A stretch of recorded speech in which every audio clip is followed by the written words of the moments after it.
Hey, everybody. Before we begin the show, I wanted to give a shout out to our friends at PowerPool. PowerPool is a mining pool and is one of the most profitable for miners.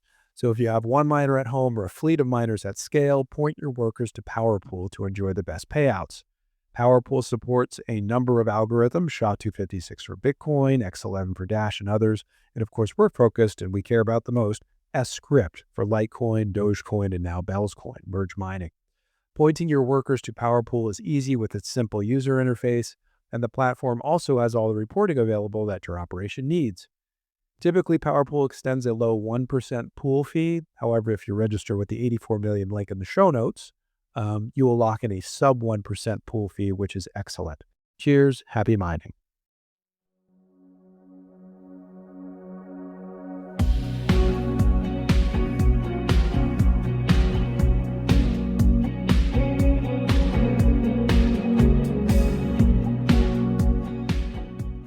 Hello and welcome to the 84 Million podcast. We're on episode 40 tonight, and our guest is Paul Sztorc. And we're going to talk about Drivechains. So let me just give him an introduction, and we'll dive right in. So Paul Sztorc is founder and CEO of LayerTwoLabs. He is creator of Bitcoin Hivemind, and he is a blogger at drivechain.info.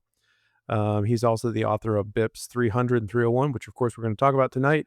And you can find him on X at TruthCoin. Paul, welcome to the show. I know you don't like introductions, but we got to give you one. Well, yeah, thanks for having me. I think that was a mistake to say. I mean, people do need to know, like, who am I talking to here? And, is this a friend or an enemy? Yeah. So I try to be a friend, I just put out my little technology idea, Well, that's and we'll see if people like it or not. what we want to discuss. So, I know last year at the Litecoin Summit, you gave a presentation on drive chains. Yeah. I know you've gone to lengths discussing drive chains. You've been working on it for quite some time. Yeah, I would stop. I would quit if it ever made any sense to quit. But the world just, I just don't get it at all. Like everyone seems to be, the non-mined L2s in Bitcoin have no future, I think, and they're always reduced to, trust someone else, trust Federation with your keys or something. And the drive chain idea just looks great. You could scale to 8 billion people. We have the Zcash privacy. We completed all the software. So Lightning is like this ongoing developer make work program. It doesn't even work, and all these people are jumping ship. And yet, so it is bizarre, but to spend so much time on it. But it's not like it has ever like it's not like where you and your friends start a band and you kind of think like, oh, maybe it'll catch on, and year after year goes by. It's just kind of like the fundamentals get better every year. So I don't know. It just seems pretty weird to me. Well, I do request that you treat me like a 4-year-old during this conversation because I think a lot of this is again, we're here to listen and learn. So I'm one of the folks that needs to learn about what you're doing, and I think it's interesting. Maybe we start by just giving you kind of what is the brief statement on why you even thought of this. I want to say in Yeah. 2015. What was the Yeah. problem you saw with 2015. Bitcoin in 2015, and what does it look like in 2025? Of course, we're going to talk mostly about Litecoin, but Yeah, it as started you with might Bitcoin. know, of course, well, yeah, with Litecoin, the angle is that I think Bitcoin is, making a lot of mistakes, and so this is, I think the time to compete is now, and eternal glory is unlikely but possible, and that's just, investing is like that, where the VC people will take 20 swings, go up to the bat and take 20 swings, miss 19, and then walk away, quadrillionaires because the one they had made a huge amount. But I was originally interested in this. That my interest in side chains was not like as this fundamental life-saving thing that would be make or break for Bitcoin at all. At first, I was interested in prediction markets, and I came up with this extremely complicated peer-to-peer oracle, which is still a pretty cool idea. It's less important now because more and more gambling has been legalized. There was like no legal gambling back when I came. This was like 2012. In trade had been closed down by, the US authorities and the CFTC. Now you have like FanDuel and DraftKings and you have Poly Market. So it's very different. I still think there's a niche for the censorship resistant peer-to-peer Oracle blockchain prediction market thing. I still think that's actually a really, really, really good idea and definitely worth doing. And I hope to do it. But that was how I got into it. And I was like, I designed this weird thing that I don't expect to be mainstream without a lot of, for many years of people seeing it work in the wild and stuff like that. So it's a very weird thing. And the idea of the sidechain was out there already on Bitcoin Talk, even though Blockstream hadn't written their paper yet. And so then they wrote their paper in 2014, and I worked on the prediction market thing and finished it. And then I was like, now it's time to attach this to Bitcoin. And so then I looked up what Blockstream had done, and it turns out they really hadn't done anything. So they had this weird skip list idea, but it was all like, so I was like working up close with the details, and I just thought like, they were going about it the wrong way more complicated and for no benefit. And they had I can go down the list of how what I did differs from. And in the original drive chain post, they have like an FAQ at the bottom. One of the questions is, how is this different from the Blockstream Appendix B in their October 2014 paper? Because there's a lot of this. Like, I was very surprised when I zoomed into what they were doing, and I just thought, well, I don't really know, like, if I should use this at all. It turns out they also kind of abandoned everything they were doing. They never even, the skip list thing never came to fruition, and they just did the federated sidechain liquid. And that is just, they claim that there's 15 keys held by different people. There's no way of knowing if this is true. This is like a Zcash trusted setup. We have no way of knowing if this is true. And then you just give them the coins, and then you just kind of hope that they give the coins back. And then they have this other blockchain, but it's kind of a little bit of a song and dance. Like, it's not, but this is what happened with Bitcoin is overall, everyone, because of the block size war, people kind of compromised on their integrity a little bit each day. And then now it's 10 years. It's been 10 years since 2015, and people just lie about everything. Unfortunately, it's very sad, but that's just how it is. And people don't even know, like they do the primal to primal zap on Nostr, which does not involve any Lightning transactions at all. Zero whatsoever. It's not even really a Bitcoin transaction. What are they calling it, Lightning? But they call it Lightning Pip. Everyone thinks, oh, Lightning is great. I just zapped my friend. It has the Lightning icon, and it's called Zap, and it's just, this is just part of the ongoing derangement. So unfortunately, this is like my cross to bear now, is that Bitcoin has accumulated all of this scar tissue and all these mistakes. And I worry about the future of Bitcoin if it cannot be honest with itself. But this is, the opportunity for Litecoin. This is why we would say, okay, before you might say something like, Bitcoin is too far ahead. This was the famous Brian Armstrong tweet from back in the day. Bitcoin is too far ahead. We should just be focused on Bitcoin and sidechains, he said. And network effects will carry the day. And we need everyone to unite. But no, it's when you really see like these fundamental mistakes that you are very grateful that there are some competitors out there. So yeah, sorry, long answer. No, that's good. So Drivechains, your BIPs were in a response to Blockstream coming up with a solution for scaling, and they ended up with Liquid, which I have not used it. I know it's more private. It is an L2. They're running it, but it's a single chain, is it not? It's not like, from what I'm learning about Drivechains, it's more like a Swiss Army knife. It's No, you're totally nailing it. Single. Wow, it's annoying. This is like one thing this has taught me, which is a little bit depressing, is that, so like that guy who's the Dilbert guy, Scott Adams, right? He claims to be a hypnotist, but I think he even just saying that, he's like a genius in a way, because what if you dig into what he's trying to say, people just attach so much information to the name or the word, the Patriot Act, whatever, and you'd think, who would fall for that? But actually everyone falls for it, the Ministry of Truth, and people fall for it, and so they call it a sidechain.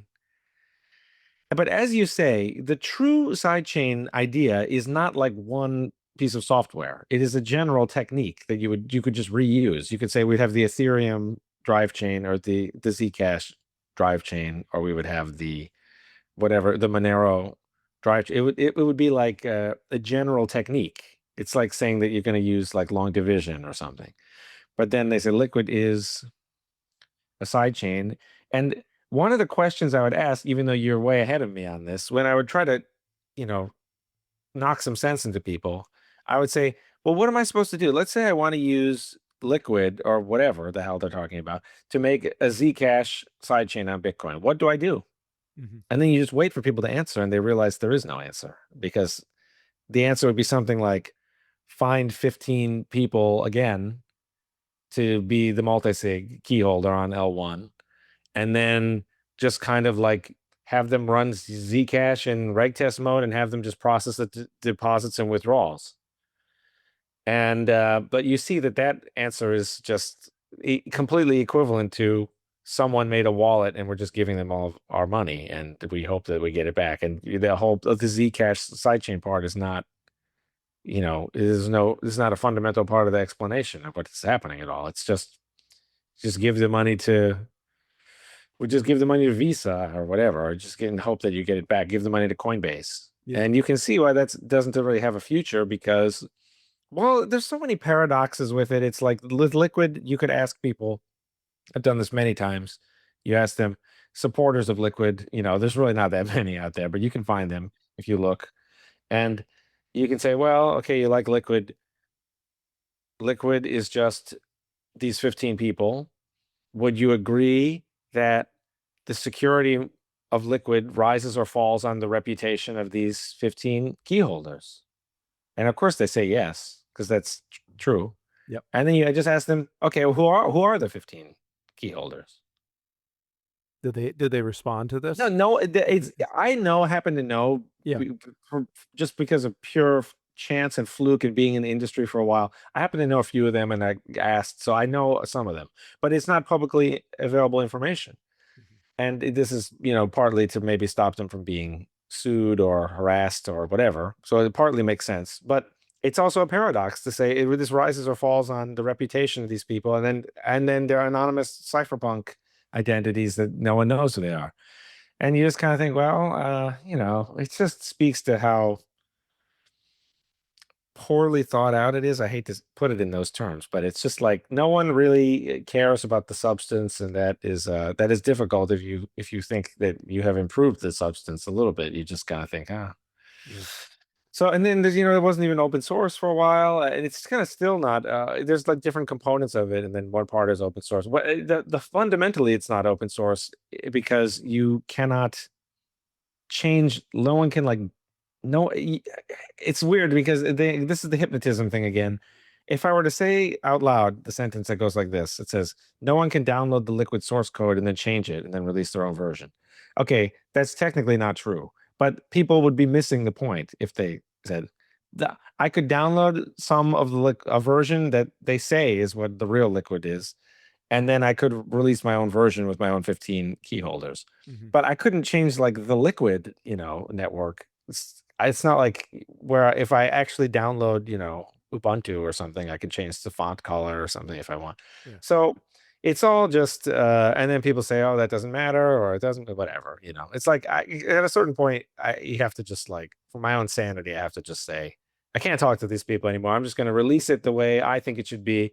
And the only real way to make any sense of it is to release the software and show people exactly what it is you're talking about, because it's really hard to just do something like idea to idea. And most people are not set up for that, which is just to say, not everyone is a specialist in everything. So they're not going to, if you go to someone and you say, oh, I have an idea for a new type of roof, and it's, it'll last a trillion years. Yeah. People don't know. Everyone is a layperson. We can only be a specialist in like one thing at a time. So Right. I don't. I'd like to have you elaborate a little bit more about the concern with federations, although that's not really the topic of the discussion, but I think it's important because it just Drive speaks why Change this is is different. not a federation. Right. So just People reiterate then what a sometimes they get federation that is. too, and they say, well, people like Luke Dash Jr., who of course he has, many interesting opinions. I really like Luke a lot, although he has his own bizarre way of arguing, where like he can't lie, but he just invents his own dictionary where everything has a different meaning to him. So you have to like decode it.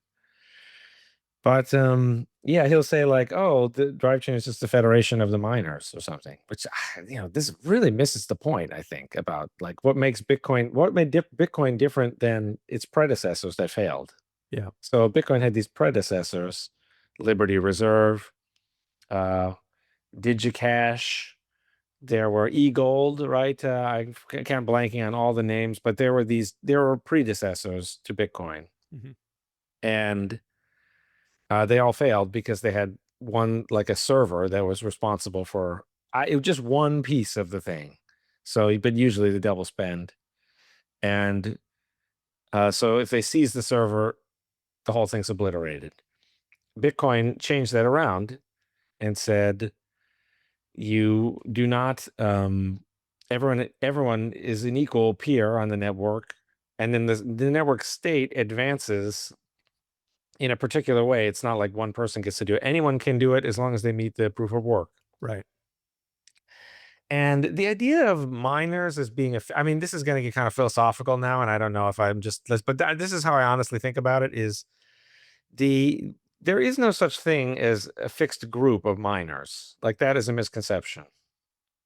There is a decentralized mining process that anyone can join or leave at any time. And if enough people actually leave, it becomes slightly easier to join with the whole difficulty adjustment. And so it's a dynamic membership. The fact that the fact that it is not a fixed set of people, a fixed list, where if you like killed all 15 people, it's like a Godfather and you killed them all at the same day. Like you could destroy all the miners today and the Bitcoin network would actually survive. You could even do something bizarre in theory. I mean, I don't want to get too theoretical, but you could even do something where like every SHA-256 piece of equipment was destroyed and we had to like manually, it would be a trivial inconvenience once people realized what had happened, that somehow we had magically destroyed. You need like planetary level magic, and then the fix would be to like one time lower the difficulty a special time, and the network would just be fine. Mhm. So this is what makes Bitcoin so special, is that it does not have this thing with the fixed list of admins. This, you see, there'd be administrators or super peers. Bitcoin has it all peer to peer, so everyone's equal, and that's what makes Bitcoin special. And yeah, I find this depressing that when people say things like Drivechain is a federation of miners, because the whole point of why Bitcoin succeeded Yeah. was the miners part replaced the federated part. And so I find that quite annoying. I think, have these people heard of Bitcoin? Like this is the whole game changing part, and it's no different in the case of Drivechain. Is why Drivechain will probably work. These other things will probably not work. It's with Drivechain, it's all unified behind the same. Users pay transaction fees. The transaction fee can go to anyone. It's just part of the transaction itself. The miners collect the transaction fees. The miners do the merge mining of all the different chains. The miners are the ones who have a vested interest in keeping all the chains working, and the miners can collect in a geometrically increasing amount of transaction fees forever by doing this.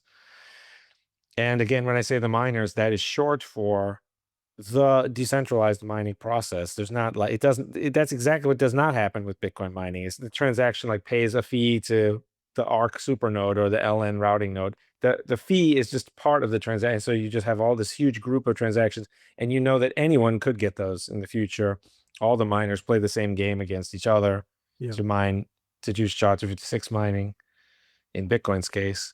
And so I don't know if, but then I dodged the original question, was something like, why is it not? I mean, For the federated federation. Yeah. there's a fixed list of keys with the That's what I federation. mean. So miners is we don't know I mean, probably there's a statistic. We could probably look up how many miners there are.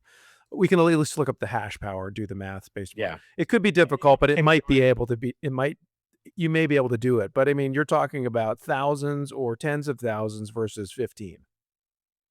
People talk about the pools. The pools are a red herring. You could compromise 100% of the pools, and that would not matter. People would just make new pools. The pools are completely. It's depressing how I feel like stuff was understood earlier in Bitcoin's history, and now it is more superstitions have crept in. So, And I want to but talk about mining in a little bit. I've got for everybody watching. I think this is the longest notepad or notes sheet that I've had for any episode. And I do want to talk about miners, but I think once upon a time we were considering the miners kind of the backbone of the network and the heroes. You know, they're doing all the work. You know, yes. they're allowing a network to exist for us to use, and we should celebrate them. Now we're concerned about maybe too much undue power given to miners. But anyway, I'm going to pause on that, Yeah, and we'll that's a move very important forward. point. We'll go back to it. But yeah, I think the federated model, which it sounds like Liquid, and again, I'm not saying anything about Liquid. This is not a show about Liquid, but you're talking about you need to trust to a degree 15 people with 15 aspects of the key for it to function, right? Kind of like, what will happen if Liquid is a big success and generates, and there's more and more and more coins get locked to the Liquid network? Mhm. Is there going to be a commensurate increase in the amount of money paid to these 15 people?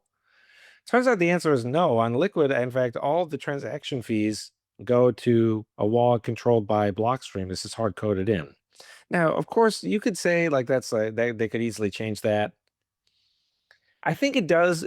It's not a fundamental um, gripe, but actually, in a weird paradoxical way, focusing on who gets the transaction fee revenues is a fundamental gripe, because actually, if anything is going to be a success, there's going to be, if we're talking 8 billion users and people make 3 transactions a day, now we're talking like trillions of transactions per year, and if you have 10 cents per transaction, this is hundreds of billions of dollars per year. And I've estimated that this number doubles every 11 years or so. I've tried to just do some napkin math on that. So actually, the fees question is important, even though in this particular case, it's kind of like they could just change the fee to go somewhere else. Well, actually, the question is there's going to be a huge pile of money. And if you have a different system that's not the miners get it all, then you have to decide that people are going to be fighting over it, and the miners will be fighting you for it. The miners will say, well, wait a minute, we mine L1, we control everything that happens in L1, we control all the hash commitments for all the different L2s. The L1 controls all the L2s. Like a Lightning node, if you can't connect to a Bitcoin Core node, it won't even turn on. Same for Drivechain L2. If you cannot connect to Bitcoin Core, it just will have no idea like who has deposited to it, for example. So it just won't do anything. And so the L1 miners are quite fundamental. And so actually, they do have to get all the transaction fees, because every other answer just leads to kind of a nonsensical outcome, which will never Yeah. happen in the long run. And that's the incentive model beyond the 21 million cap, or for Litecoin's 84 million cap, right? We're looking at fees to Precisely. compensate for security and everything else. Um, But I think so this all came up. So we nearly had you on last year. You were doing a lot of interviews. It didn't happen. And then I think now's the time to bring it up again. So I was watching, you made a tweet, I think last month, and then actually you got some feedback from David Burkett and Charlie Lee. So you mentioned about kind of where you're at with drive chains and what your team has done, and we'll talk more about that. And then David basically said, hey, we don't have a signet. We might need to add one. And then Charlie's like, yeah, Mhm. go ahead and do it. So that was kind of a neat signal. And so I am interested to see how drive chains would work in the setting of Litecoin. I'm In sure I terms could. of the, sorry, what did you No, say? I mean, go ahead. Okay, I'm just looking over my laundry list Sure. here. So I'm just looking at Litecoin implementation versus Bitcoin. Are there any? How would you describe the difference? I don't think it's that different at all. I mean, I think the key thing is that the technical under the hood, BIP 300 is not that complicated. It is just, it takes this extra opcode and it basically counts to 13,000 over and over again. And it sounds weird, but that is all it does. And it has this idea of like a cross chain confirmation, basically, where the miners just choose which withdrawal kind of they want to build on. And it doesn't really cost anyone anything. They just promote and the withdrawals are deliberately very slow, so that it's acknowledged that if the miners want the system to work, then it's very, very, very, very unbelievably easy for them. It's like one hash has to be right every 3 to 6 months. So it's very easy for everyone to keep everything in sync. And like even with the QSIF activator, you just run like a second piece of software next to the Bitcoin core client. The fundamental thing is it is I didn't really realize this when I came up with it, but really the fundamental thing is it is what you're doing is you're pitching like a vision for 8 billion users. And you're just pitching like basically the future of the next iteration of what it would look like, if what, what like cryptocurrency would look like. Mhm. I kind of didn't really think about it that way when I was just trying to like come up with something that would work to get the coins to move back and forth. But really that's the bizarre thing because the miners today, I don't think they realize like what's at stake at all. Some of the smarter ones do, but even there were presentations at the most recent Las Vegas conference. I'm not sure how well they were even received, but like I don't think miners realize like if they do nothing, which they currently are doing in Bitcoin, they're sort of seeding ground to like this new ARC, Covenants, Fediment, whatever, and they will not get these transaction fees until much later when they realize that, oh, they actually, and so then there will be a huge conflict. But they have really like no idea that I think it doesn't even occur to them that they could be getting 100 times or even 10,000 times the transaction fee revenue that they could get from merge mining.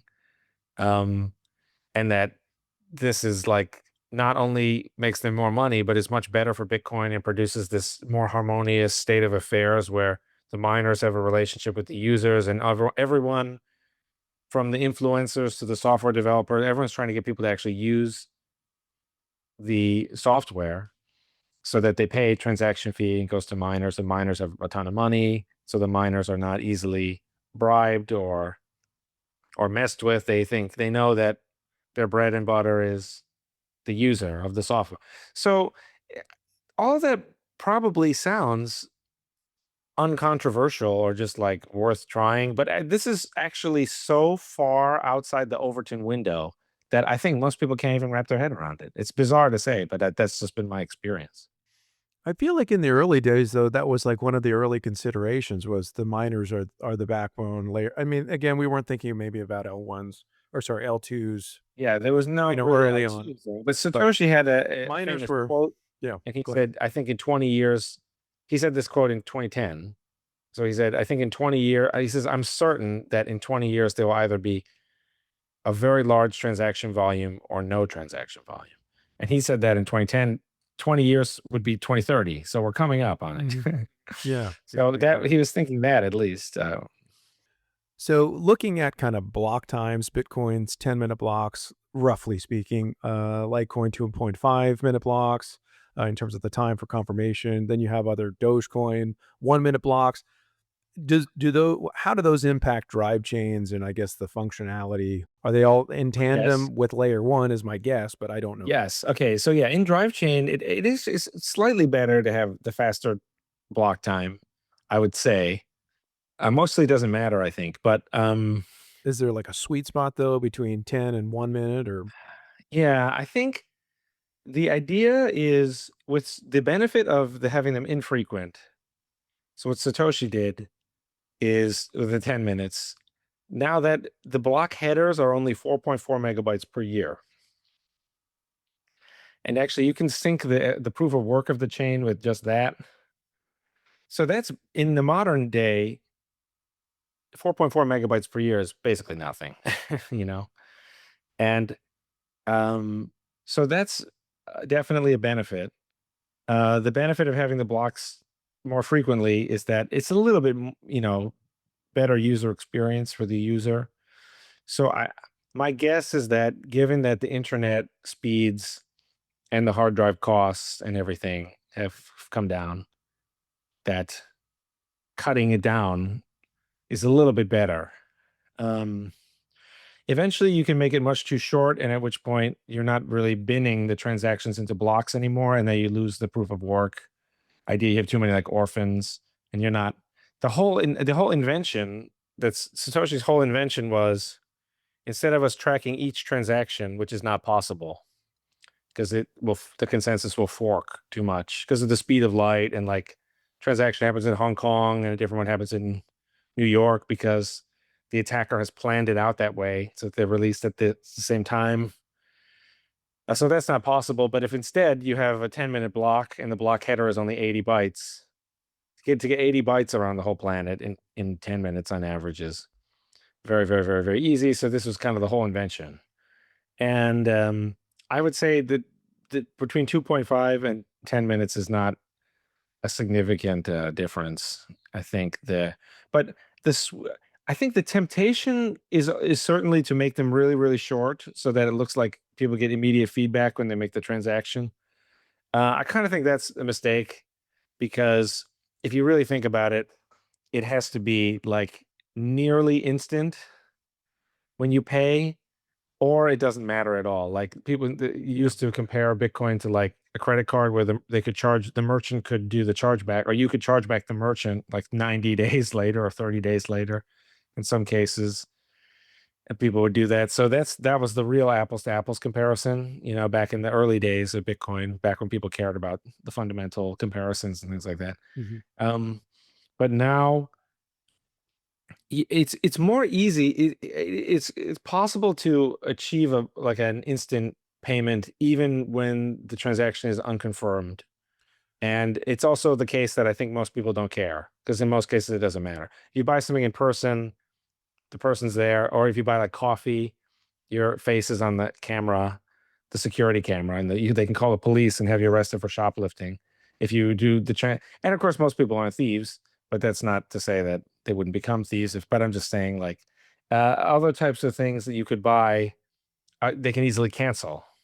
So you buy something on Amazon and then you do a hacker move to like because the transaction didn't confirm, so you double spend. I mean, that's going to happen within 10 minutes. So, or within 2.5 minutes. So Amazon will just interpret that as you canceling the order. Yeah.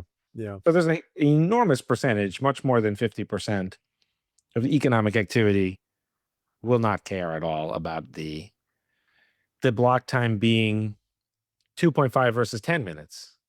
And then people might say, well, if we get it down to one, some people have pushed the envelope where they have a 1 second block time. Yeah.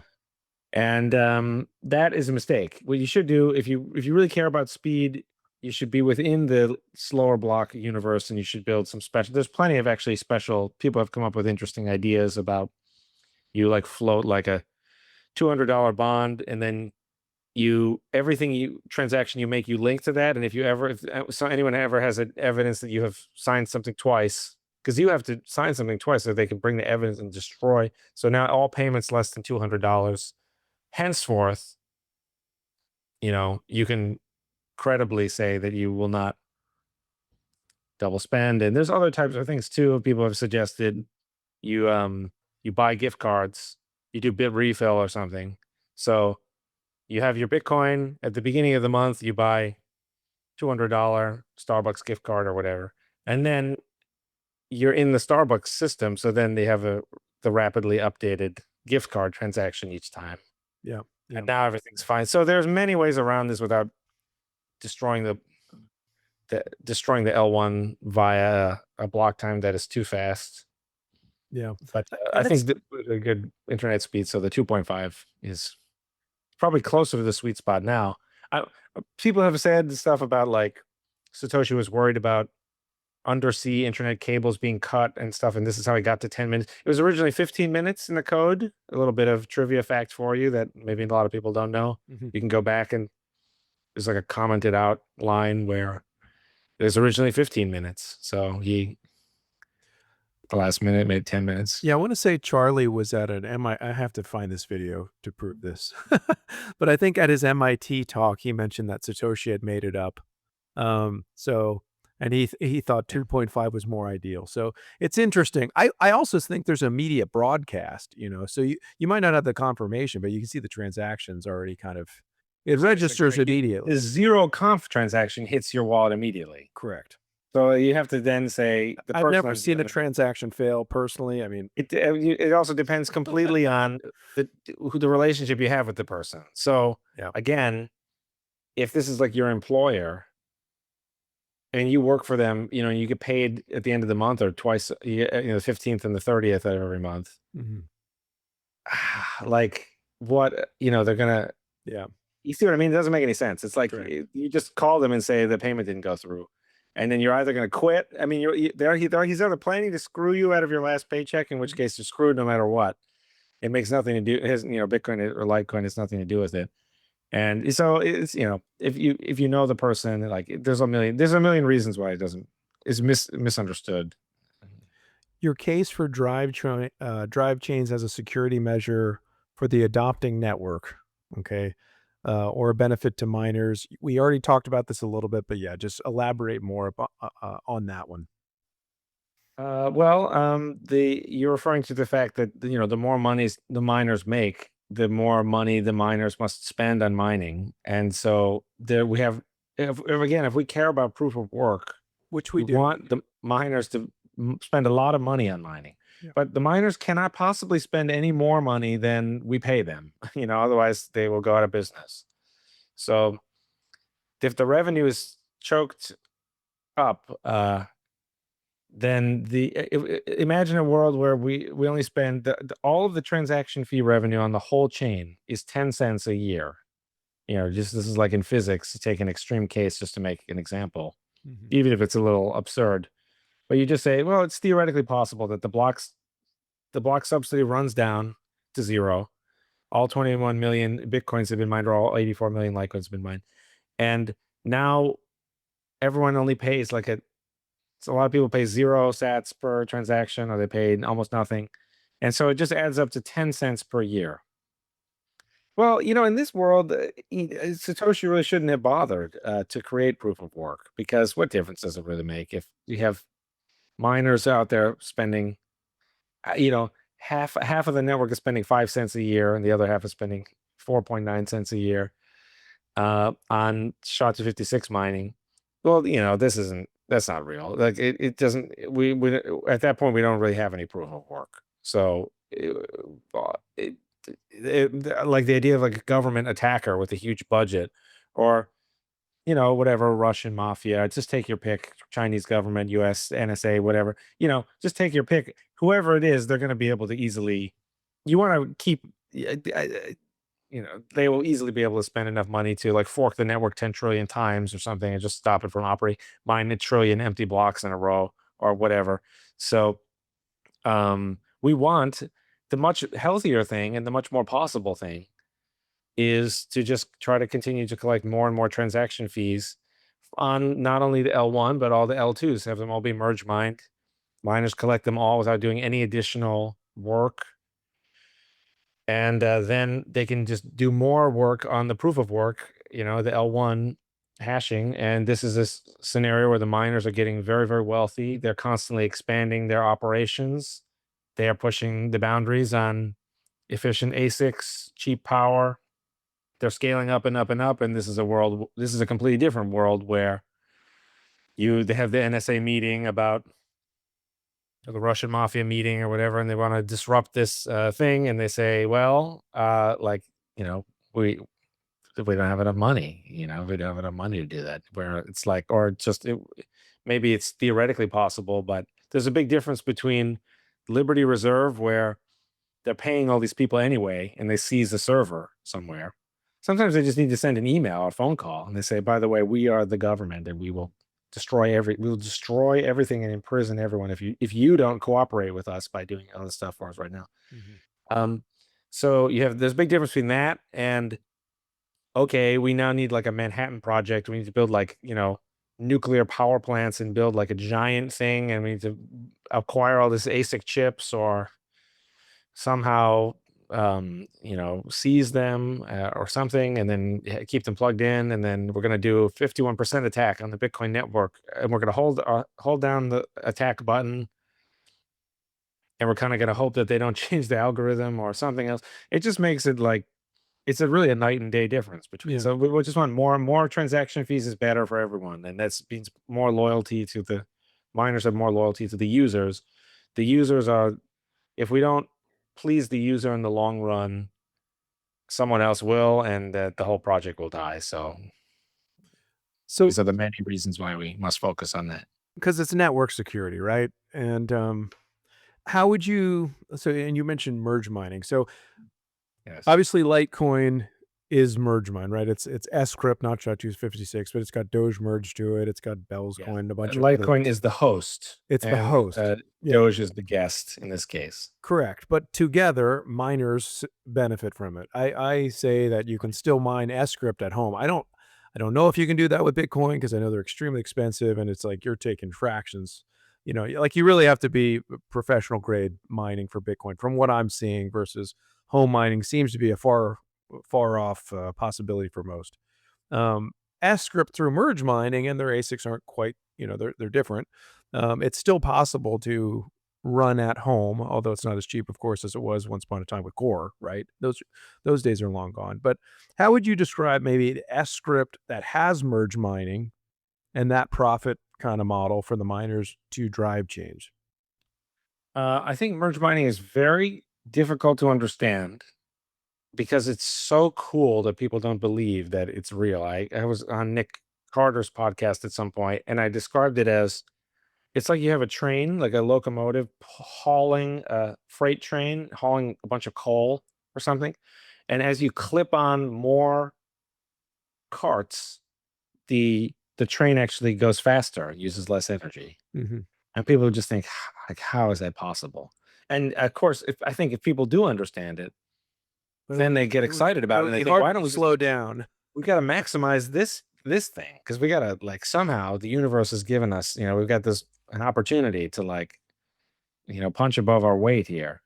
And so actually the script part on L1 or the SHA-256D double SHA-256 on Bitcoin, that is actually not really relevant. So the merge mining is something you do on the other network and you make it so that your chain or your block header part of it resembles perfectly a Litecoin header or Bitcoin header. So actually, not only does the L1 blockchain, the L1 miners know.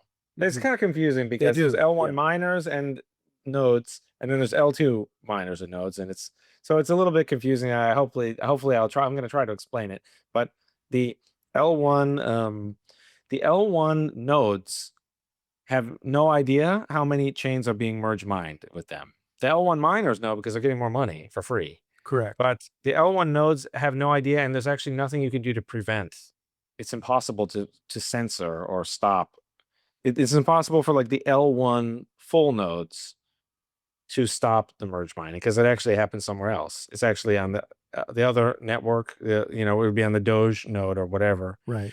And the Doge node has just created basically a blockchain header that in some is part a Litecoin header. And so the miners actually mine that. And they hit both blocks at once or it depends slightly on exactly how it works. So I hope that made some sense in terms of like the script versus SHA-256D and L1. It makes no difference. The merge mining is the technique for secretly riding along. You sneak up on the train or like the skateboarders who grab the car or Mhm. something. But that's where the analogy stops working because not only in the real world you would notice if a skateboarder grabbed onto your car and you would say stop it, and you would even notice like that your fuel efficiency was a little bit lower and that the car didn't handle as well. But that's where the analogy breaks down. You don't have any idea how many people there could be 10 trillion people merge mining on your car, and you cannot get rid of them, and you have no idea that they're there, and it does not impede the car in any way. And in fact, you notice that your car, is actually it doesn't need oil changes or something. It is, I don't know what the analogy would be, but more money is coming in. Somehow the car is driving you around easier than before, and you would Yeah. just be like, wow, But it helps security because there's more profit going to miners. Even though, like more you money. said, the Doge node, when you're only, "Hey, I wanna send Doge," versus a Litecoin node, they're not talking to each other. They're one to another separate. But at the mining level, at the script level, S-CRYPT level, they're connected in terms of mining. It's interesting. So drive chains, you wouldn't even though you and we'll talk about this blind merge mining thing, but, you're not seeing it really relating to current merge mining as we know it. It's very different, the drive chain mining. Well, I came up with a variation of merge mining called blind merge mining. Yep. And even though BIP 300 is inexplicably controversial among some, although you can explain some of it as well, we could get into that later. But BIP 301, which is blind merge mining, there was only ever this one guy who didn't like it, and then eventually he came on a few spaces back in 2023, and I did the spaces, and then after like 2 or 3 episodes that were each like 3 hours long, then he was like, I understand it better now, and he liked it or whatever. So BIP 301, there's never really been any controversy about.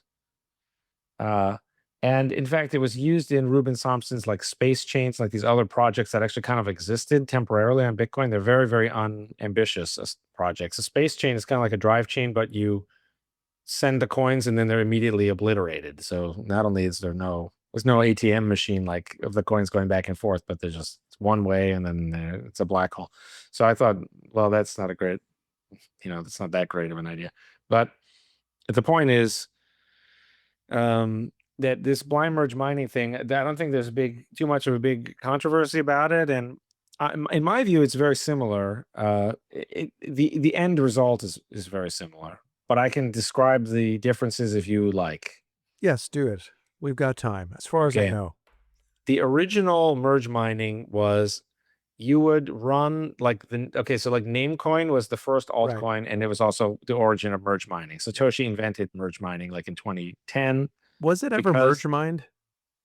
yeah, so in fact, Is it's it the still first merge merge mined? coin, and it is still since Okay. 2011 it has been continuously merge mined with Bitcoin to this day. And that was for And DNS, decentralized DNS, correct? that's right, like kind of like an ICANN or It was to replace ICANN. yeah, which is Or I mean, compete with potential ICANN. is there, and this is part of the what might have been. For some reason, this is like the huge topic, but It makes me sad. Bitcoiners used to dream big, and we used to have like the vision of like technology just like devouring everything, and it's all be open source, Yeah. sovereignty to the user. This free speech kind of Richard Stallman super era was almost like that was almost the attitude. Yeah. And it was like Bitcoin is only the beginning, and we're going to have like Yeah.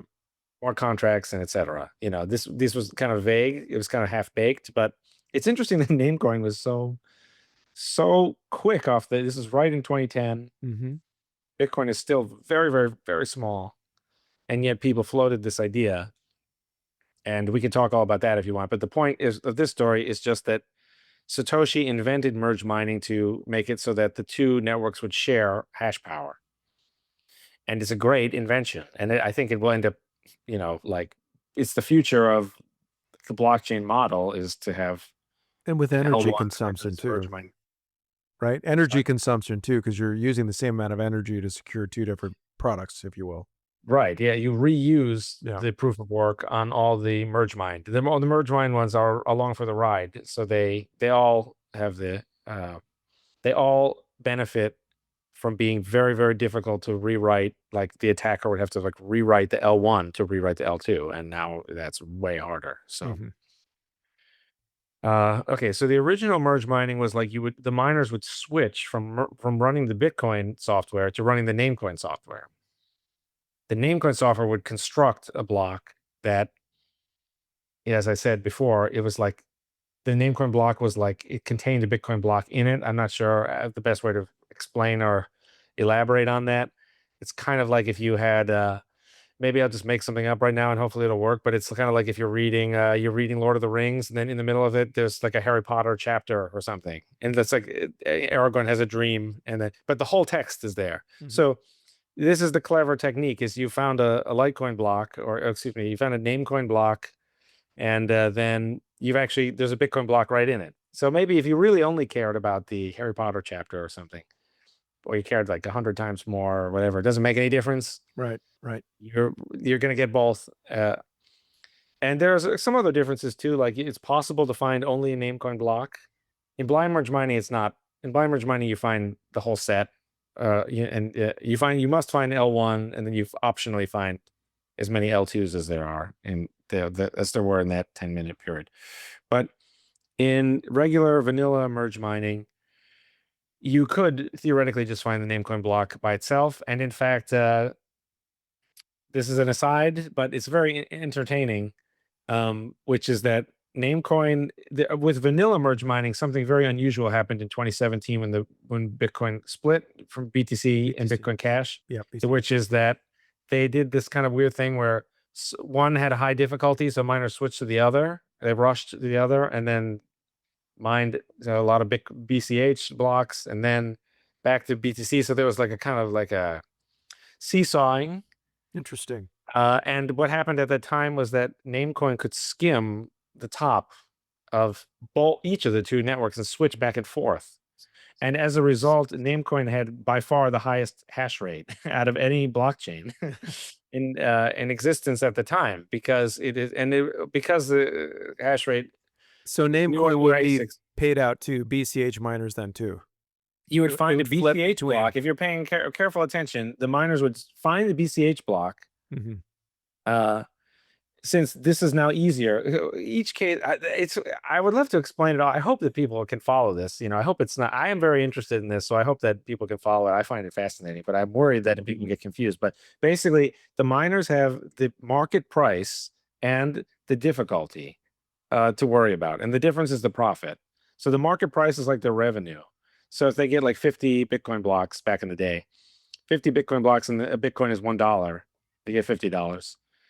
Or whatever it is, But the point is that's the revenue. And then the cost is the difficulty adjustments moving around. This is basically you must hash this many times to find a block. Difficulty goes up and up and up. Now you need to hash 1 trillion times. Before you only needed to hash 100 times. Well, now your costs went up, 1 billion or whatever it is. So these are the two factors, the market price and the difficulty. And so first of all, if the market price of the two coins was flipping around, this would have happened all by itself. But even in a situation where, for whatever reason, just because of bad luck, a very few blocks are found on one network and its difficulty drops. Well, now remember, it's the difference. So it doesn't matter that the Bitcoin price could be up here and the Bitcoin Cash price could be down here.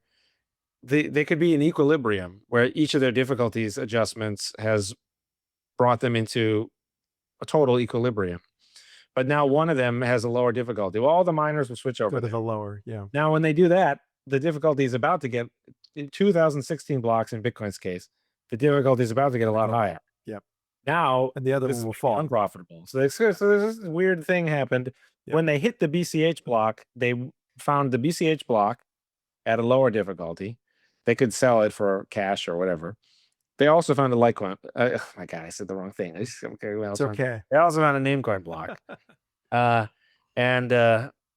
So, but that's the case no matter which block they found the Namecoin block. The Namecoin block doesn't really realize why. It doesn't really know that half of its blocks are Bitcoin Cash blocks. As I tried to explain even earlier in the interview, it actually has no idea. The networks, it doesn't hinge on anything that happens on the host network. So I don't know if this made any sense. I'm kind of going way far afield, but that's vanilla. I'm explaining vanilla merge mining, I suppose. So maybe that's helping people somehow. Blind merge mining is slightly different. Blind merge mining says there is no, forget about the idea of if Namecoin had the blind merge mining, we would say you can now never, because blind merge mining is set up for this like L1, L2 idea a little bit more. So in blind merge mining, you can never find the L2 block by itself. It comes from the L1 block. It is tied to a specific L1 unalterably. Now you can see why I didn't really care about that, because I was thinking Bitcoin Core is going to be, BTC is going to be the L1 and it's going to be around for, whatever, 1,000 years. So I thought that was an easy sacrifice to make. And that's the main sacrifice. You get two benefits as a result. The two benefits are the miners do not need to run the L2 node, hence the name blind merge mining. They just keep running the L1 node and they keep collecting whichever transactions pay them the highest transaction fee, which is exactly what they were doing before. So they don't have to do anything. The second benefit is that they get paid in L1 coins. They don't actually get paid in L2 coins. So for example, in vanilla merge mining, you'd get paid 50 NMC Namecoin. Hmm.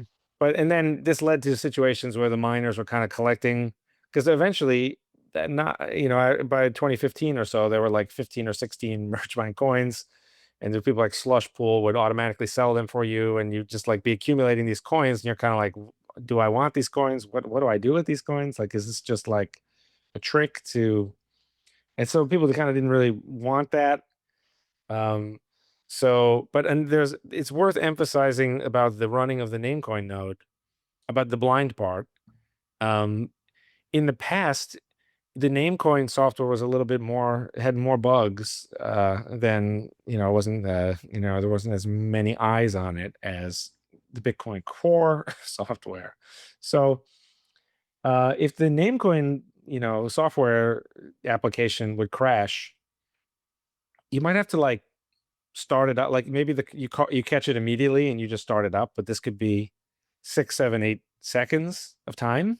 I mean, who knows? It could be like longer, Yep. but this could be disastrous. First of all, um, as a miner, you have a situation where every 600 seconds in Bitcoin's case is precious. So if you lose 6 seconds, you've lost actually 1% of your revenue. You may, but the other thing is the proof of work, the chips, they are supposed to be taking in a large amount of energy. So I think this has been fixed by now.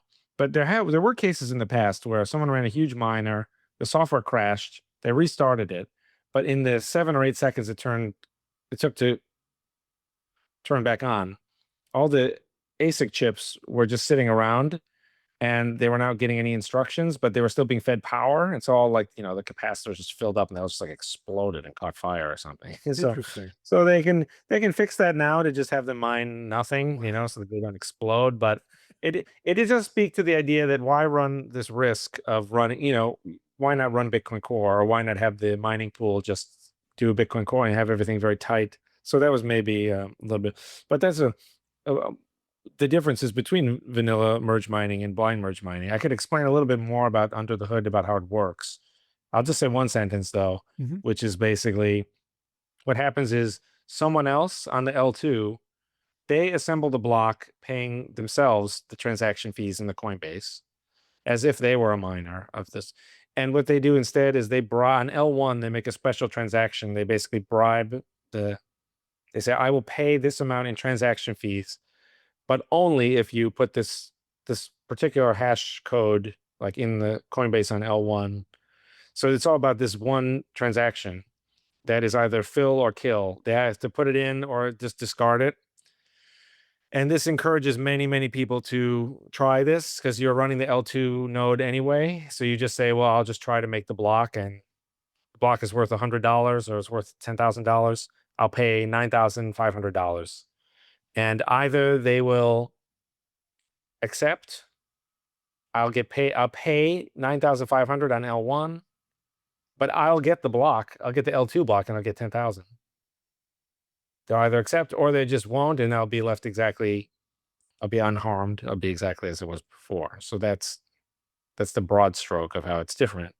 I don't think there's been that much controversy, but it's quite possible to use BIP 300 and BIP 301 independently. So you could use the withdraw deposit part and have a completely different way of finding blocks if you want it. But I think they work pretty well as a pair. The whole idea is make the miners really happy about having these L2s, because the L2s are like a goose that lays the golden egg. And so the blind merge mining part, it just kind of keeps it very, very simple, where they just get more money. They don't really have to do anything. So that's, I think, a little bit of synergy. Yep, yep, yep. In terms of interoperability, and let's say Litecoin adds drive chains, tomorrow, um, it's only it's going to be on Litecoin, and despite the other merge mine chains to Litecoin, would they be affected at all by what Litecoin and the development and the community decided to do? What do you mean? What would be affected? Meaning we already have a vanilla merge mining scheme, other things Oh, piggybacking off yes. of Litecoin. If Litecoin adopts drive chains, it No, would yeah, like activate. Doge would not be affected by that at all, I don't think.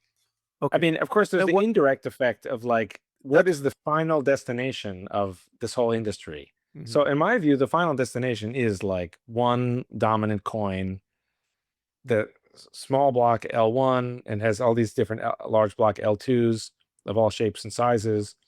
Huge amounts of transaction fees are being paid. Is a dominant force on the internet, and um, so that's kind of what I guess would be the case, is that the winning coin will displace the other coins. And I kind of, I've kind of always believed that, even from the early days. But there's not. It's the evidence kind of comes and goes because sometimes it looks, as I said at the beginning, now it looks great that more, there's more competitors. If because it looks like BTC will have accumulated all these weird errors for no reason, and so it's kind of like I don't know, but I don't think like there's not who no one is going to want to use the least popular proof of work coin. Mhm. No, and then that one will die, and then there'll be another one that's the least popular, and that one will die, and they'll just die. It'll be like a party where there's like a stigmatized locate. It's like you're being like drawn to like Times Square or something. I just think it's like gravity is Yeah. my guess, but maybe I'll be totally wrong about that. I don't know. I'm just trying to kind of envision how it works. So we have already a merge mining scheme. Granted, Doge people don't have to care about Litecoin, or Litecoiners don't have to care about Dogecoin, etc. But the miners do. So like, let's say the miners get a windfall through drive chains on Litecoin, but they're also going to get profit from, unless it's diminishing to zero because of what Litecoin just did, which could happen possibly. We'll talk about that. But I'm just the merge mining as is, plus Litecoin adding a drive chain, drawing more energy to Litecoin itself because of the new functionality. I'm just curious, and I think there's limits to um, how many drive chains you can add. So, like, what if we hit our limit and then all of the merge mine L1s add a drive chain? So you have like, There is that a is scaling I feature? think the limit is misunderstood, Scaling the scales? Yeah. because the limit is just because it doesn't matter. So you could have drive chains of drive chains, and you could have L3, L4, whatever, this giant tree. The limit in BIP 300 is 256. But now That's I'm saying already you like, could lateralize that though, right? Because yeah, let's say you can Litecoin do did vertical, 250, and you can do Dogecoin did 250, Bell's coin did 250. It sounds absurd, but I'm just exploring it. yeah. And another thing you can you do could do is you that. can just modify. You can just have download the BIP 300 enforcer and just change it, like one of the like basically change the opcode from like 5 to 6 or something, and then you just have you have drive chain 1, and then you have drive chain 2. So you have another 256. So you Interesting. can do vertically or horizontally as much as you like. So there is no I cap. stopped at Okay. 256 because that's what 1 byte counts to, and so it's in the computer it saves space and time and everything. I can't really think of. I'm trying to think of like what would the 25th or the 26th, and I can't think of one. So I just think we're already overshooting it by an order of magnitude. Yeah. So that's why I don't think there's really a limit. So The we'll limit is just to be parsimonious with the computer's resources, which is a very polite thing to do. so then we'll depart from vanilla merge mining discussions, although I appreciate the elaborations on these things. But we'll just talk about one chain in our context, Litecoin, adding drive chains. What does it do to Litecoin? What new features do we get, and how does it work? What does it look like in terms of the promise? How do we actually integrate it, and things like that? So, um, would uh, Litecoin L1 adding drive chains have any consequence on, let's say, other smart contract systems such as the Litecoin computer, or there's a newer one called LitVM now that we're learning about? Would the L1 Litecoin having drive chains affect interoperability positive or negatively, or would it make no difference? I cannot think of any way because again, what happens under the hood is you have like an unused opnop like 5 or whatever, which is just like a code, and you just send coins to that. And the BIP 300 part is just when can you spend coins out of that? And that's this 3 to 6 month like lock thing. But this is its own. You see what I mean? It's like they are like ships passing in the night. They're different UTXOs passing in the night or whatever. And so I can't think of it. Well, of course, it's always theoretically possible that something could. I'm not super familiar with those things you mentioned, but really, from the full nodes point of view, it is putting money into UTXO opcode and then unlocking it later based on Litecoin miners hacking this little hash. But these are the very small ingredients. Most of the actual work, including determining what counts as a deposit and the withdrawal and which withdrawals are, and sorting the withdrawals and putting the withdrawals in a bundle and saying which this is the hash that you need to, that all that happens on the L2, which of course is the right way to do things, is to push more of the effort onto the, the people who want the new feature. They have to, but that, when I say effort, I mean like, millionths of a second of computer. I just mean like the code part is over there on the L2. So I don't think so. Of course, again, there's always the indirect effects of like whose project is popular. But I have no idea. I don't know about those other projects. I'm not as familiar with those, but I don't think it's very, very, very light. The weird thing about the BIP 300 is it is opt-in, ignorable, and reversible. And this is one of the derangements that has happened in BTC, where people won't do any soft forks now, even though the op-nop soft fork in particular, there are other types of soft fork. Like SegWit was like this really weird soft fork, and you could like soft fork to like decrease the block size if you wanted to do something like that. These are really weird soft forks, but Satoshi put in the op-nops, the unused opcodes, and he intended for them to be used for script upgrade. And we have already used them. Like opnop2 became check log time verify back in 2015. And yet, for some reason, this is like a big political football over in BTC. I don't know, BTC. This is why I kind of get nervous about BTC, because you just think we have, again, it's like merge mining, where we've been given this super weapon, this cornucopia machine, and it can give us infinite of what we want, and we can also ignore it or reverse it, and it's opt-in. And you're just like, okay, why aren't we, this should be paraded through the streets as like a miracle. But instead, everyone is running in fear of it, and people don't want to propose soft fork. So anyway, I bring that up just to say these op-nop soft forks are very, very, very well behaved. That's part of why they're so great. And it's part of Bitcoin's mistake that we are turning away this, I don't know how to describe it. It's a godsend. It's a, another goose that lays a golden egg thing. And we are like just turning it away just because people complain, on Twitter or whatever. We're letting the terrorists win. It's a huge mistake, and history will see it for how absurd it is, I think. Anyway, a kind of long answer there. Sorry about that. Hopefully that makes some sense. It does. I think we're working on it. It's a lot to unpack here, and I'm trying to track with you as well. And I want to follow a lot of the things that you say too. Like, what do you see happening to Bitcoin? Again, this isn't a Bitcoin podcast, but Yeah. why is this happening? It's of supreme relevance, though. Like, of Yeah. course, like if Bitcoin were perfect and unassailable, Mm-hmm. then it would be wrong to pay any attention to Litecoin. But of course, we haven't quite. Well, you could look at it like 8 billion users is 100% of the world, and 200 trillion is like 100% of the world's like broad money or something. I've tried to estimate this, just like back of the envelope. Plenty of people have made such estimations. So it's kind of like if we got to 50%, then you would have crossed kind of the finish line, because network effects and stuff. You can't beat something if it has 4.001 billion daily users. Well, then, it's kind of, you got to hang up the towel. You got to say this is just like a science experiment or something, that this is not going to be. It's like trying to say that you want Esperanto to take over English, and you say, oh, everyone's going to be speaking, Swahili or something. And it's kind of like, that's not going to happen. Like, people are speaking English. It's too late. When the people in France and Spain do a business deal, the contracts are in English. In China, the people are, it's like, okay. So, just as an example, so does Bitcoin have 4 billion users? No. With a B.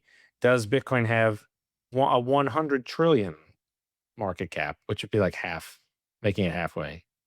No, so it's still early days. We're still, Bitcoin has come so far, but we're still like 1% or 0.1% of the territory has been claimed. It's like a big football field or something, or some kind of battle simulation, and we only like 1% has been claimed.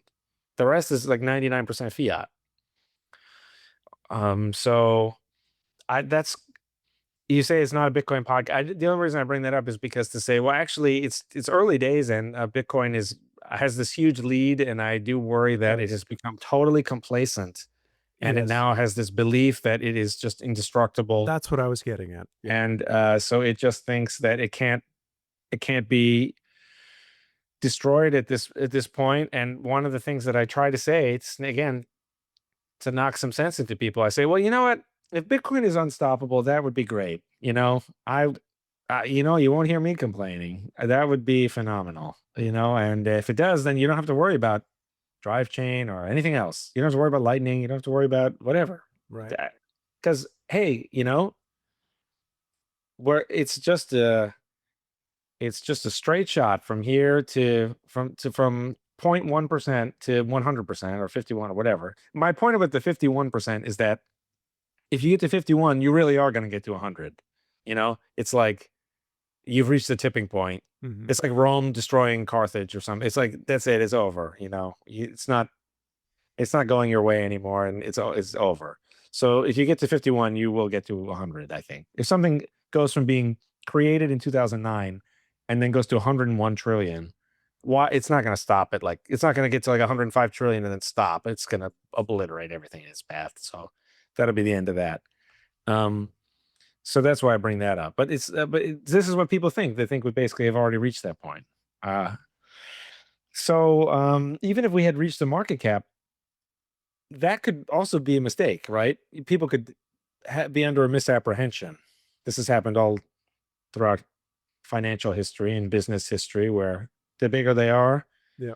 the harder they fall. People would say, "Oh, how can we compete with Kmart? How can we compete with Sears? How can we compete with Macy's?" And And none of that. now they say, "How can we compete with Amazon?" Right.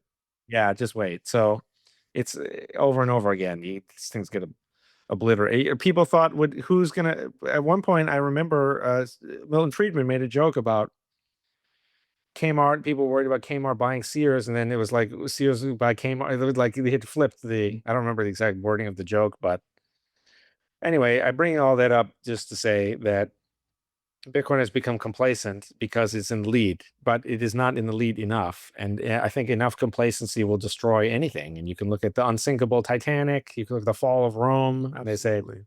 they say, well, Rome, the the Visigoths are at the gate, and they say, well, Rome stood for 1,000 years. You can't sack this city. Right. We have never been sacked. And the Visigoths are like, what we don't care. We're just gonna kill everyone and take everything. So it's because of the lead too. That's the tragedy is it's because it had stood for 1,000 years that everyone just assumed that it could not be, and then that led to it being sacked. So um that's I certainly see this happening in Bitcoin, where people the culture of truth has declined. People don't care as much about talking about the real ideas. They don't care as much about like if what they say is even real, like the primal lightning, primal to primal lightning, custodial lightning. People don't even care about the difference between custodial lightning and real lightning, even though the difference is night and day between actually having Bitcoin and not having any Bitcoin at all. So it's a pretty big difference. And so I could go through. I have like I'm actually planning on writing a post of just derangements in Bitcoin, like weird deranged things, and the list is getting pretty long. And unfortunately, I think they each take a little bit of time to unpack, but they're just our emphasis on the Lightning Network. Some of them are I have them in like big, medium, and large, but there's all kinds of bizarre derangements in Bitcoin. The idea that Stratum V2 has anything to do with mining, the idea that BTC Pay Server has anything to do with BitPay. There's just all these weird ideas that have floated around. People don't care. One, though, that I will emphasize is that I think to get you have like a Ponzi track, and then you have like a user track, you know? And the Ponzi track is like you shill the project. You do like a Michael Saylor and you just shill the project and you just say, this is the pro, and you get your talking points really well rehearsed. You shill the project, and the goal is to sell it to someone else. Neither of you are using the the neither of you are using the project. Now, what I want to emphasize about this is the game theory of this. I really studied real game theory in like a, in a real university, and but people like to use it as a little applaud. But there's the game theory of this. In the final stage, you will eventually run, the market cap will hit the ceiling, the 200 trillion ceiling. This is an uncomfortable fact that a lot of people would prefer to just not acknowledge. They just think, oh, it can just go to infinity or whatever, and then because I have 1 billionth of one Bitcoin, I can just buy, the continent of North America or something. So, but it's actually, no, that's not the case. You can only have the extra special appreciation while the world is shifting from a world that is 0%, 1% Bitcoin to a world that is 100%. Once you hit 100%, then any appreciation in the money will be some other weird thing that's happening that has nothing to do with why it's had Bitcoin and crypto has had these 10,000x return. So at the end, you hit the ceiling and there's no one left to flip. So this is where the Ponzi part, if it were only a Ponzi, it would certainly collapse. Because you cannot, it's now impossible to sell this. It's an asset that can only go down or stay the same. So you can know the talking points that got it to where it is will no longer work. Now, if this is the final stage, then what happens in the second to last stage is, of course, that people looking to that would see, well, this logic is about to collapse, and so maybe it'll collapse now, maybe it collapses all the way through. But really, the second to last stage is important because the second to last stage of adoption, this is when you would have to switch from saying, okay, we're no longer a Ponzi. We're actually going to acquire 8 billion users. So I don't know. That was probably not making a lot of sense until I finally got to my point, which is you can do Ponzi, Ponzi, Ponzi, Ponzi all the way to the end and then diagonally to the users, and it will still work because it's kind of like you own shares in a tech company. There's no users, but then finally you get the users, and then everyone can cash out their shares. And now it's a stable world where you have 8 billion users and the users are paying customers. It's like, they're paying for like a Netflix subscription or something. So you can delay that all the way until the end if you want. That is theoretically and economically possible. So the question is that what we're doing? Because it's sort of, maybe it is, maybe it's not.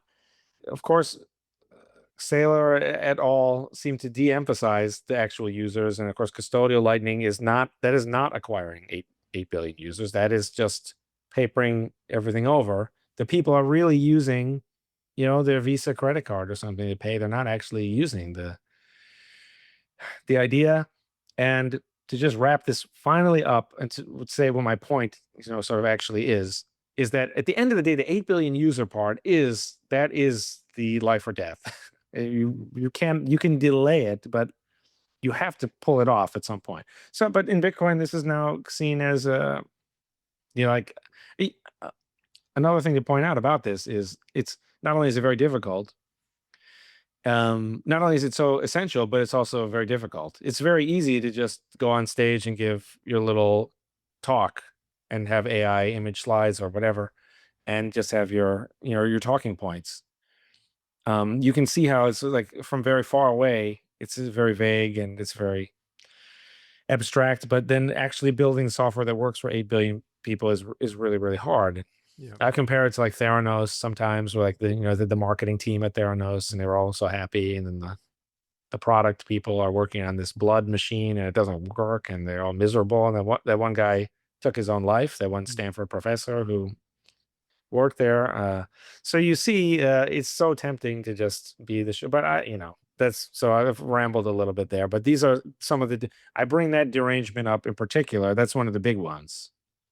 is Yeah. that, but we don't have to get the 8 billion users. And it's true that we don't have to get them right now, but we are on the hook for delivering that. If we don't, then it will completely fall apart, especially if some other coin does it. So this is where the Litecoin angle should just be like, oh, this is great. Bitcoin is totally collapsing into this complacency, and this is the opportunity to actually put in the hard work, get the real users, do the difficult work of like banging the software into the right shape for the product market fit.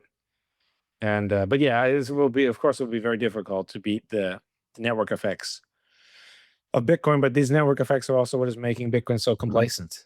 Yeah, I think it's a kind of a lethal arrogance. And this is actually, so I have some community questions at the end. And this is sort of one of them is, it's been pointed out about the mempool being more empty than normal, mostly Yeah. empty, uh, in the setting of an all-time high or essentially an all-time high. So what does this look like to you? It's actually quite bizarre. I don't think about it the way that most other people do. Um, but even so, I end up with the same conclusion of that. It's really weird because I wrote this long post, security budget 2, which is about merge mining. I wrote a security budget in the long run, like back in 2019, and then I wrote in 2021. But one thing that I pointed out, people said, oh, fees will pay for security. The fees keep going up and up and up. One thing that I pointed out is that, first of all, the fees went up for a misleading reason in the past, which is how the software was coded. So when the price of Bitcoin went from like 1 cent to 10 cents, or 10 cents to $1, it looks like the fees are going up by a factor of 10, but really they're going up from like a microscopic amount that no one would ever care about to a different 10x. But these are all they're all like beneath 10 cents, Yeah. the total fee. So I was like, none of that counts at all. So that does not count as really going up. This is an artifact. But the second thing I pointed out was the fees go up when you have these crazy bubbles and everyone gets really, really, really into Bitcoin, and so the fees would go up from like nothing to like $20 per transaction. And this is partly because these are euphoric moments where Bitcoin is going up 10x or more. There was time I remember when it went from, $32 to like $250 and crashed. And I remember when it went, in the end of 2017, it went to like $19,000 and then crashed. Mhm. But it's going from like $800. So it's going up. Everyone's just thinking, oh, I'm going to be rich. No one's caring about. People are selling their coins, and they think I'm going to make huge amount of money. They don't care about the $20 fee. People buying the coins, they don't care. So normally, you would see this association of when the price goes way up, the fees go way up, and in an annoying way because it makes people think.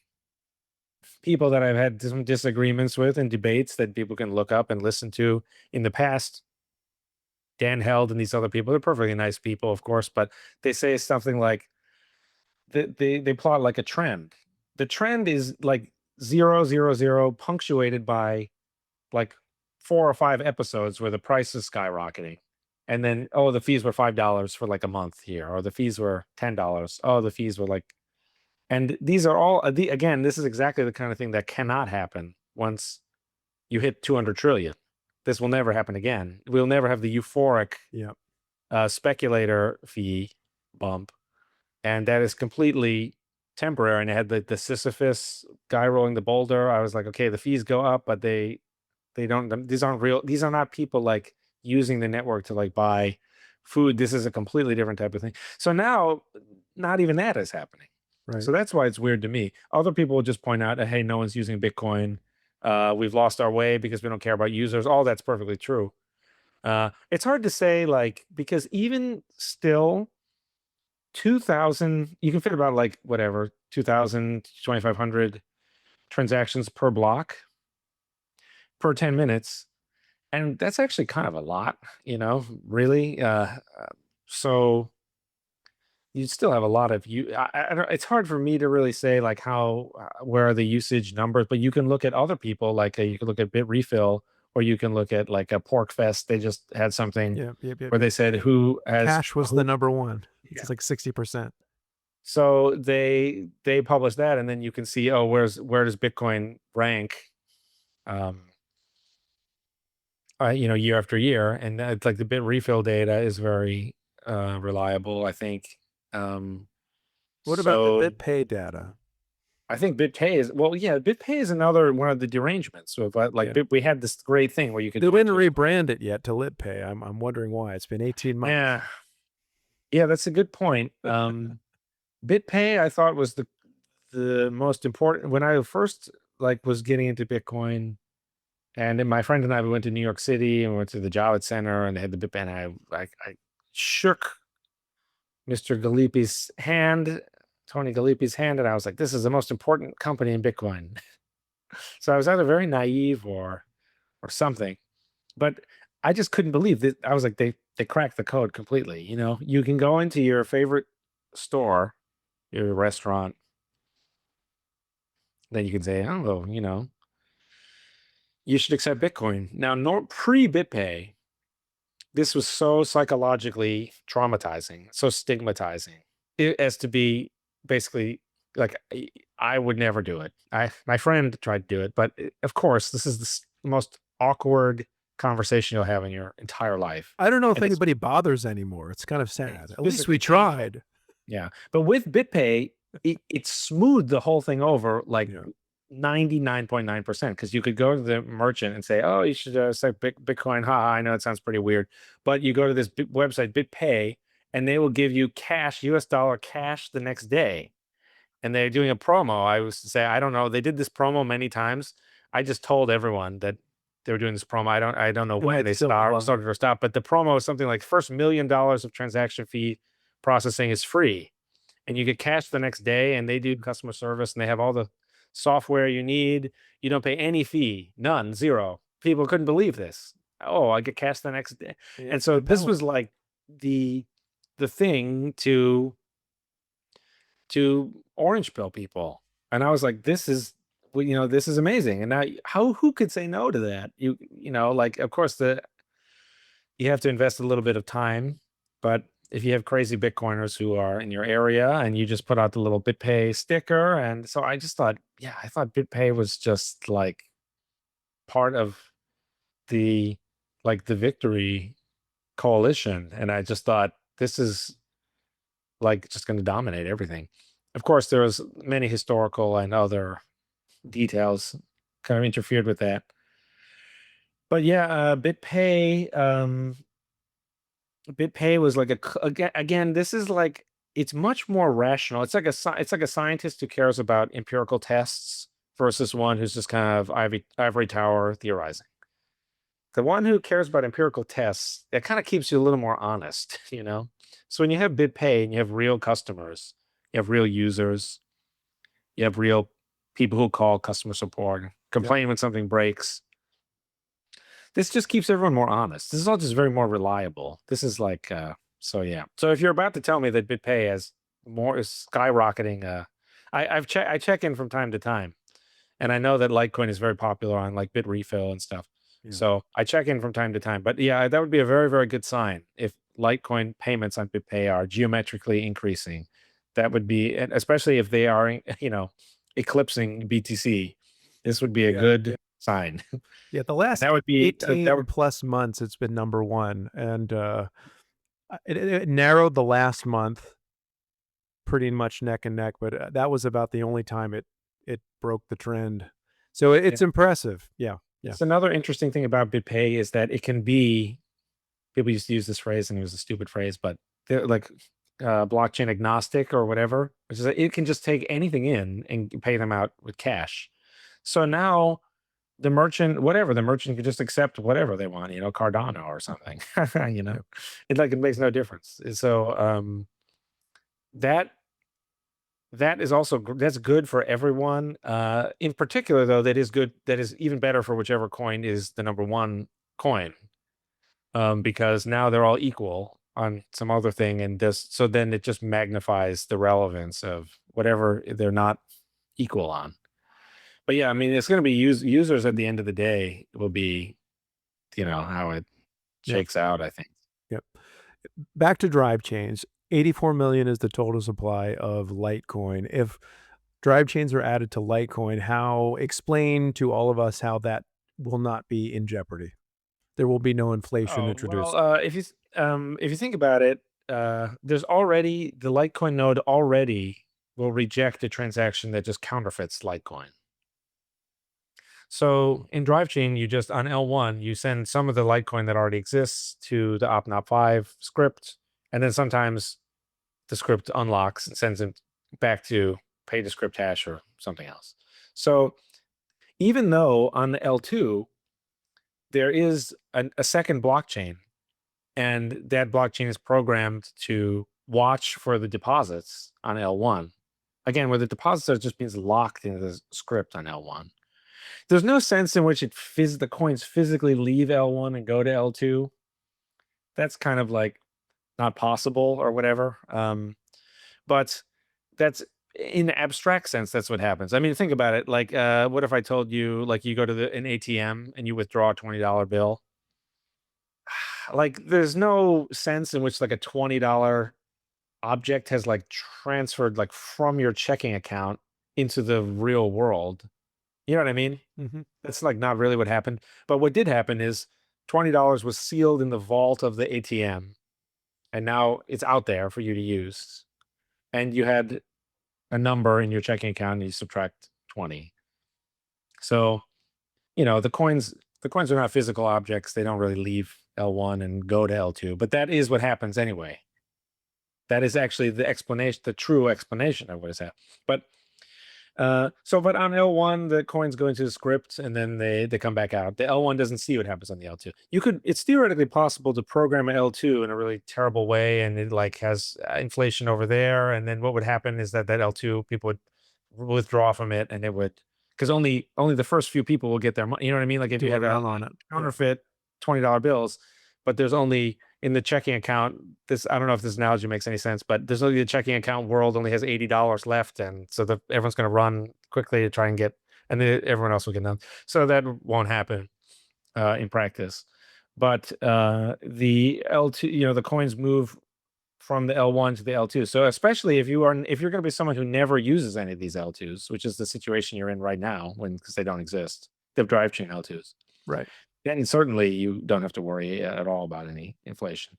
I think the risk is way, way worse that you have like these custodial L2s or these like federated L2s where it's a complete black box, and you don't really know like what they, like at having people do custodial lightning primal, like this is almost like the worst, because the money just goes to this organization Mhm. and they just say that they're going to give you Bitcoin back, whereas the Drivechain L2, everything's open source, everything's mined, everything is on its own peer-to-peer network that everyone can see at all times. And of course, if there's any inflation, it will automatically destroy that network. And then the developers who created that software, their reputation will suffer, and the people will just fix that bug and release a new version later. It may harm people who have ventured onto that L2. No one should be using any of this. You should never put your life savings onto this L2, and it could be the perfect idea, and anything could have a bug. And so all that is very important to keep in mind. But yeah, I really, really wouldn't worry about that. The L1 node, the Litecoin node, will already reject anything that creates more than 84 million. I assume the code is the same as Bitcoin, but Bitcoin has many checks, like check out the script is right, check that transaction fee adds up, whatever. One of the checks is that no UTXO can ever have or transfer more than 21 million coins.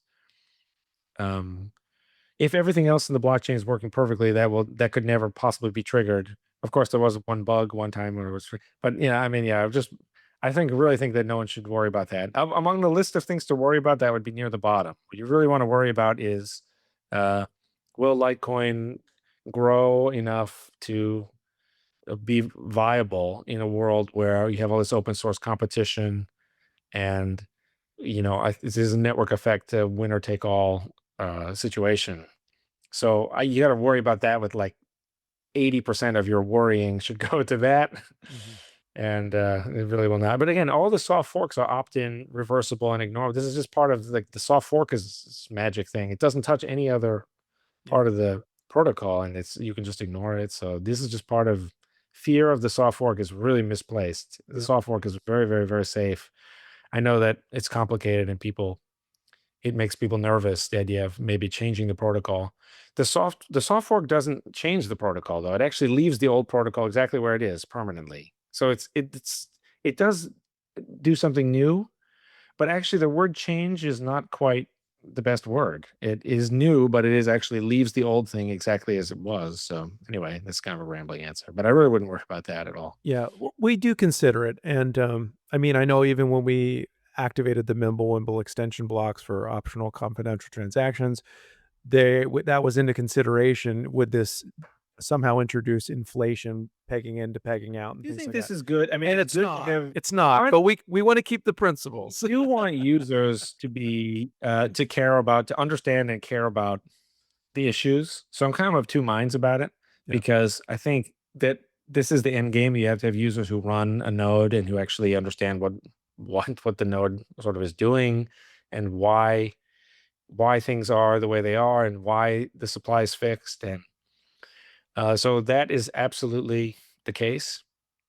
The other side of it would be um, is the user how much expertise does the user Yeah. have? If this Because this is a very succeeds, they're not gonna be listening to the show. extremely Agreed. extremely easy question Yeah. like about to answer. Like these questions have various levels of difficulty, and like obviously I would know back in 2015 when I sat down to design it that it would be a complete non-starter if it ever interfered with the fixed supply of Bitcoin in any possible way. And so it is good, but this is like a very, very, very, very easy question. And I'm not trying to get around it or whatever. I'm just saying that actually this is part of the derangement of Bitcoin, of like the overall just paranoia with the soft forks. So I would hate to see it happening everywhere. And maybe I would just push back on it just a tiny bit. Like the I'm trying really trying to help because I see this in Bitcoin. You know, whereas we we used to do soft fork on average two a year. There was, but now it's been 4 years since November 2021, and then 2017. So we don't do them anymore, and the soft fork is great. Instead, I think I wish people would study the soft fork. And if they read my QSIF paper, if you go to BIP300QSIF.com, read the paper, I have a digression. It's not that long, and I describe the soft fork. And yeah, because what we need is people who it's good to care about keeping the limit where it is, but even more expertise is needed than that. We need to get everyone leveled up, like way up. We need people to be thinking, okay, obviously the soft fork will not affect the coin limit because the soft fork doesn't affect any part of the protocol other than the OpNop 5, which was preordained as something that will always pass in the script interpreter so that it could actually be used for new. So we need to like level people up just a little bit more. Like I wish people cared more about why the soft fork is so cool and soft fork versus hard fork and etc. It's at BIP9 was the soft fork. BIP9 refers to a way of signaling the timing of the soft fork activation. Okay. So that was the historically associated with the soft fork timing. And I thought there was nothing wrong with it at all. But what happened was it was used in SegWit, and SegWit was this huge disaster politically. This led to reform. They reformed a part of it that wasn't really that important, but cosmetically it looked like the minor signaling part was what was wrong, but that's not. So they have a BIP 8 and speedy trial. All these things came later. But we can What talk. what we do now is we have total paralysis. We don't do anything. So Yeah, and we can so when you introduced drive chains, you didn't have the CUSF, correct? that's right. That's been something you've accommodated due to the It's kind of brand new in a undue way. fear, and that's the core untouched soft fork, correct? That's right. Yeah. So maybe we can talk about that. And I Yeah. I do appreciate you touching the limit and how these soft forks really don't threaten them at all. But yeah, let's talk about why you introduced the concept of core untouched soft fork.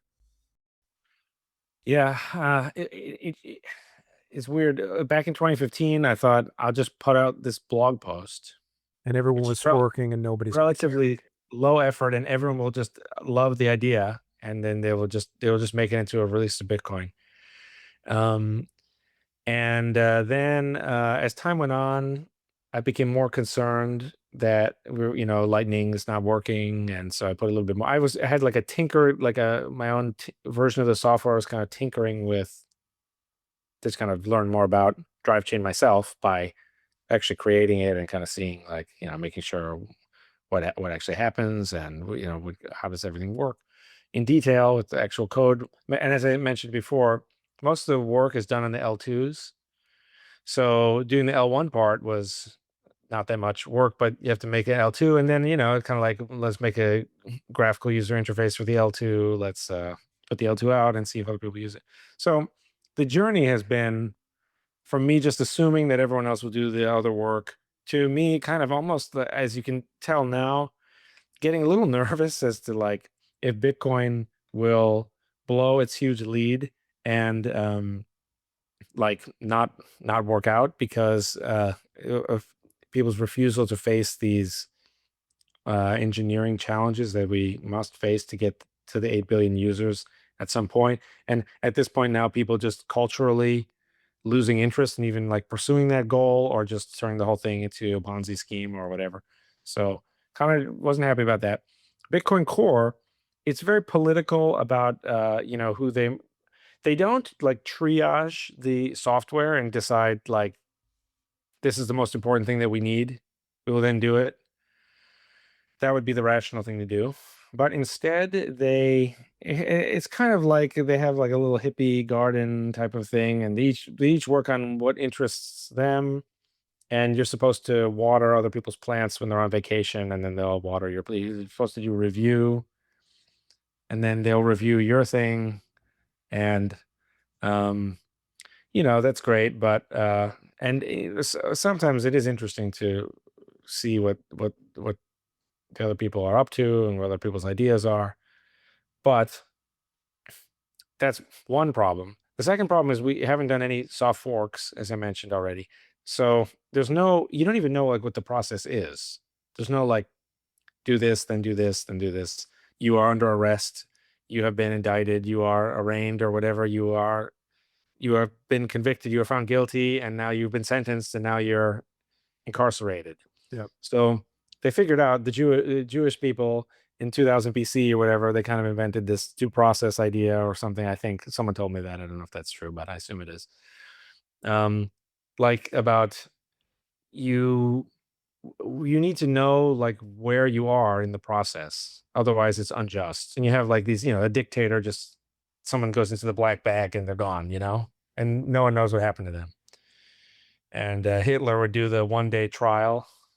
Did you shoot the person? you Yeah. know? Yeah. So it's really easy to get away with a cover up if you're just going to kill everyone. Like, the witnesses were unavailable for comment, right? So, like, you have, in contrast, so that's kind of like where we are with in Bitcoin development, where you don't know like no one knows like what's going on, and there's no accountability. Mm. Partly by design, because first of all, everyone thought the government would come in and like arrest everyone for a long time, like in 2013. Right. It's just commonly believed that you would suffer enormously as a result of working on Bitcoin development. But then Craig also, CSW, he also, I think, exacerbated this at least one notch, because he decided to sue everyone whose name he could find was publicly associated with, yeah, which is a disgraceful thing to do, unsportsmanlike and contrary to the progress of mankind, etc., and just very mean spirited thing to do. And so they have built it so that there's no accountability, so you can't say this person's responsible. As a result, it's become a design by committee, like, thing where nothing happens. If anything controversial happens, they just, quietly drop the conversation. This has happened many, many times. Again, this is a mistake that Litecoin should try very, very hard to not repeat. This is not worth it at all. You should just have people provisionally or conditionally or temporarily have some type of authority and accountability, where someone says, listen, okay, this is the person who's going to be in charge for the next 3 months, or however you want to do it. There's many, many ways of doing it, and it doesn't mean this person's a dictator or whatever, or the king or something, but it just means this is the person you would blame if you'd say, well, wait a minute, we were supposed to have the Mimblewimble extension block by now. Where is it, and then at least someone would wake up in the morning, the alarm clock would go off, and 9 a.m. the workday would start, and they would say, you know what, today I'm actually responsible for Yeah. doing something. Whereas instead it just meanders on. So speaking of meandering on, my answer has meandered again, as it often does. But We am I did getting closer that. to your question? Yeah. Yeah, I think this is interesting. I mean, we did that with Mimblewimble. It did take a few years, but David Burkett, and he's the one, I might be preaching to the choir, but he's the one that actually commented on your post. He was the lead developer from that, from Grin and everything. So we do have some structure under the foundation's umbrella with crowdfunding, that we do have more of a structured approach. I can't speak authoritatively on it. I'm not in those positions. And I don't know what the Bitcoin development team looks like. But we have some of that top down to a degree, even with Charlie, for now at least. So I think We're this is talking about QSIF. I'm sorry. Well, we were talking about the QSIP idea that okay, or I'm untouched gonna try to software. fuse these two things in a short way. I hope I can do it. But Yeah. the two ideas are the soft fork is harmless and everyone should love it. And everyone should know that, but they don't. So too bad for them. But the second idea is, Bitcoin Core, it is sort of dysfunctional and committee like, and this is very slow. They don't want people to come in. It's like someone coming into your house and rearranging your furniture or Mhm. whatever. So these are the two ideas. And where they mix is this QSIF idea, which is I've told you that the soft fork is, many of them. It's debatable what is a soft fork or not, but basically, um, in my view, just especially these opt-not soft forks, they're all opt-in, reversible, and ignorable. So in my head, why wouldn't everyone be in favor of trying them all the time? And in fact, let's push the envelope on how experimental they are. But of course, other people, they don't live in my head. They just live with whatever they think soft fork, it sounds like a risk. For some reason, it's been turned into a risk, even though it's not. So I thought for a while I tried to convince people. It was like fighting the good fight of trying to just explain to people. Well, listen, the way the soft fork works is it just takes a block that old nodes would find valid and invalidates it. So the old nodes, it's like, but when I started doing this, I realized it just didn't work and it didn't persuade anyone. No one cared. You touch the code, it looks like you are up to something. So I thought, well, you know what? Honestly, it's possible to do this with a second application that just runs right next to the first one. The code, excuse me, the node, the Litecoin node and Bitcoin node, it already has an RPC call called invalidate block. And that is what the soft fork would do, is it would say if someone tries to use BIP 300, but they don't use it the right way, block is invalid.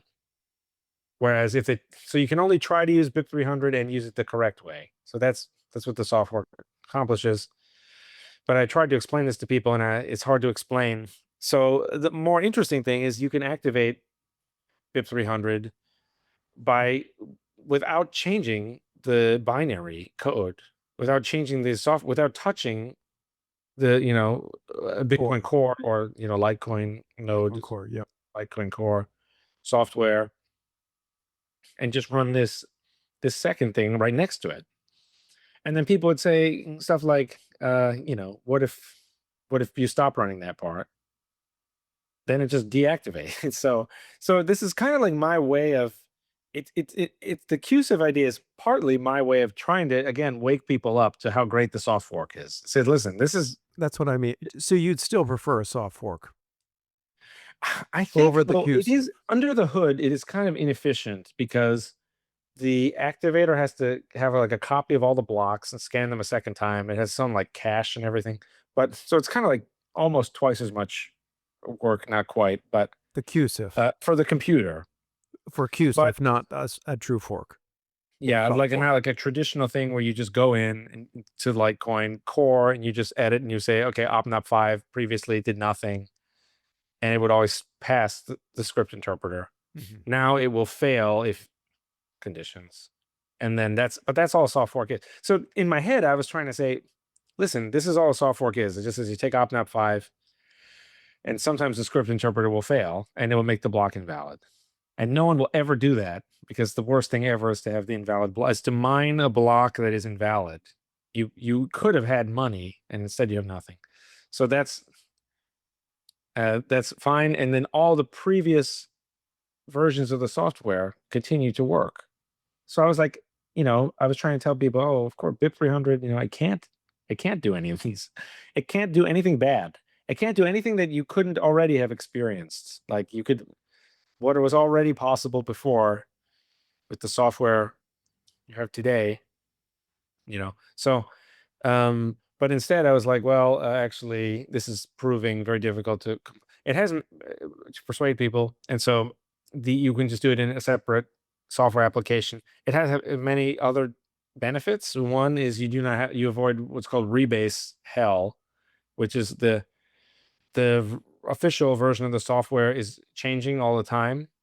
And so if your changes happen to overlap with any of theirs, and it's Are you you think, well, maybe that didn't I just say how modular it was? But actually, the truth is one of the things that software developers like to do is they like to refactor the code, and it's kind of important also. But refactor is basically just take code that's working just fine, split it into like smaller pieces.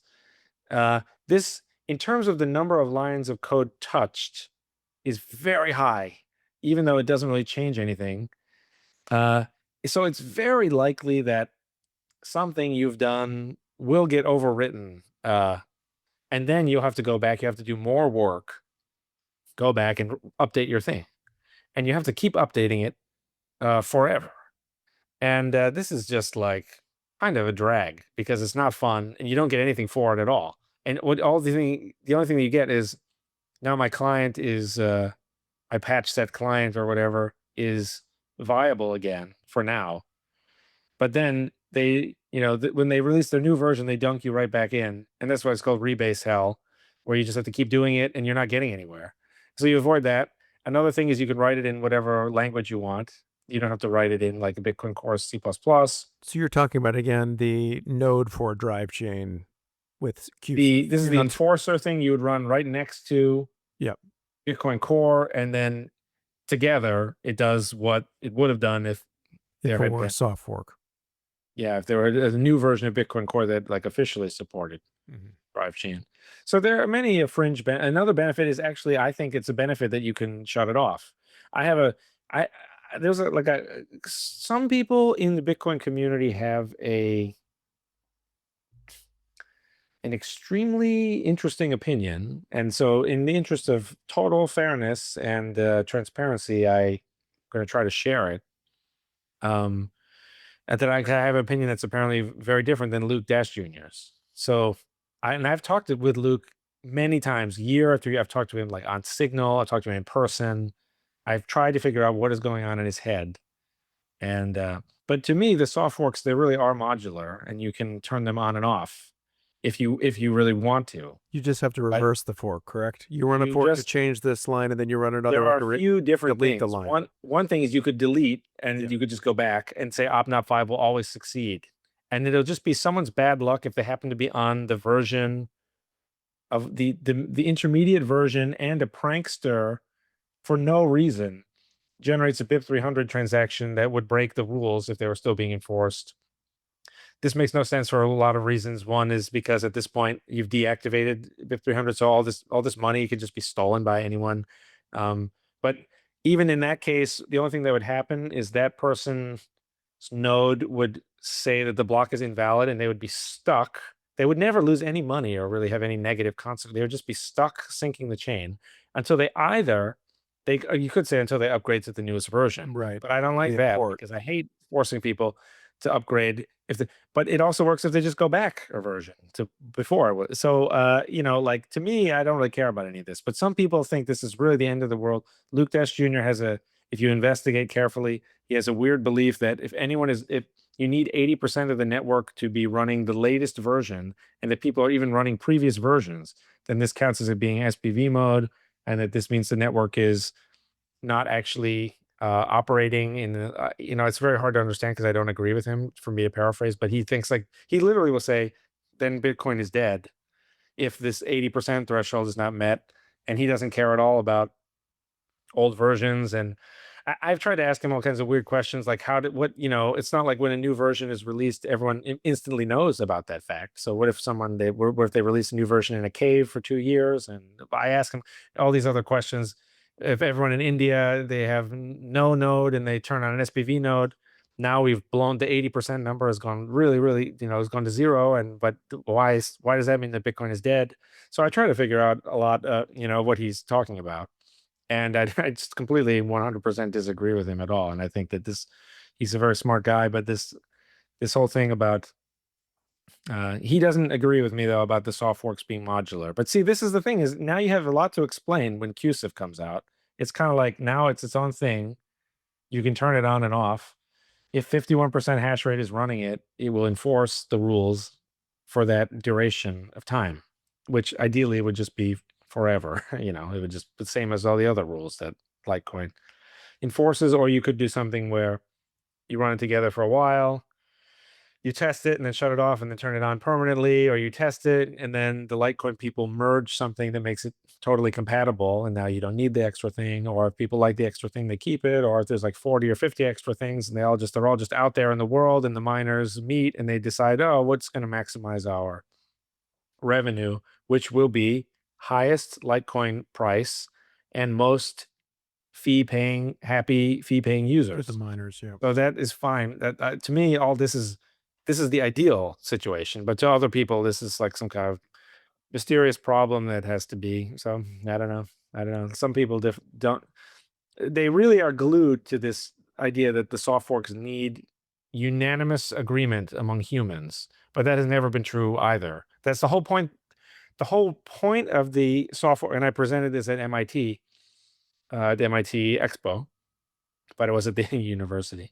I didn't mean to imply that I'm presenting it like whatever, but I was an invited speaker at the MIT Bitcoin Expo, and I was invited to speak on this governance topic. And my slides are on drivechain.info. You can find them. And I go into the history of the soft fork, which in 2012 it was just discovered that you could do this. And what people realized was, we are never going to get everyone to upgrade, by a certain time.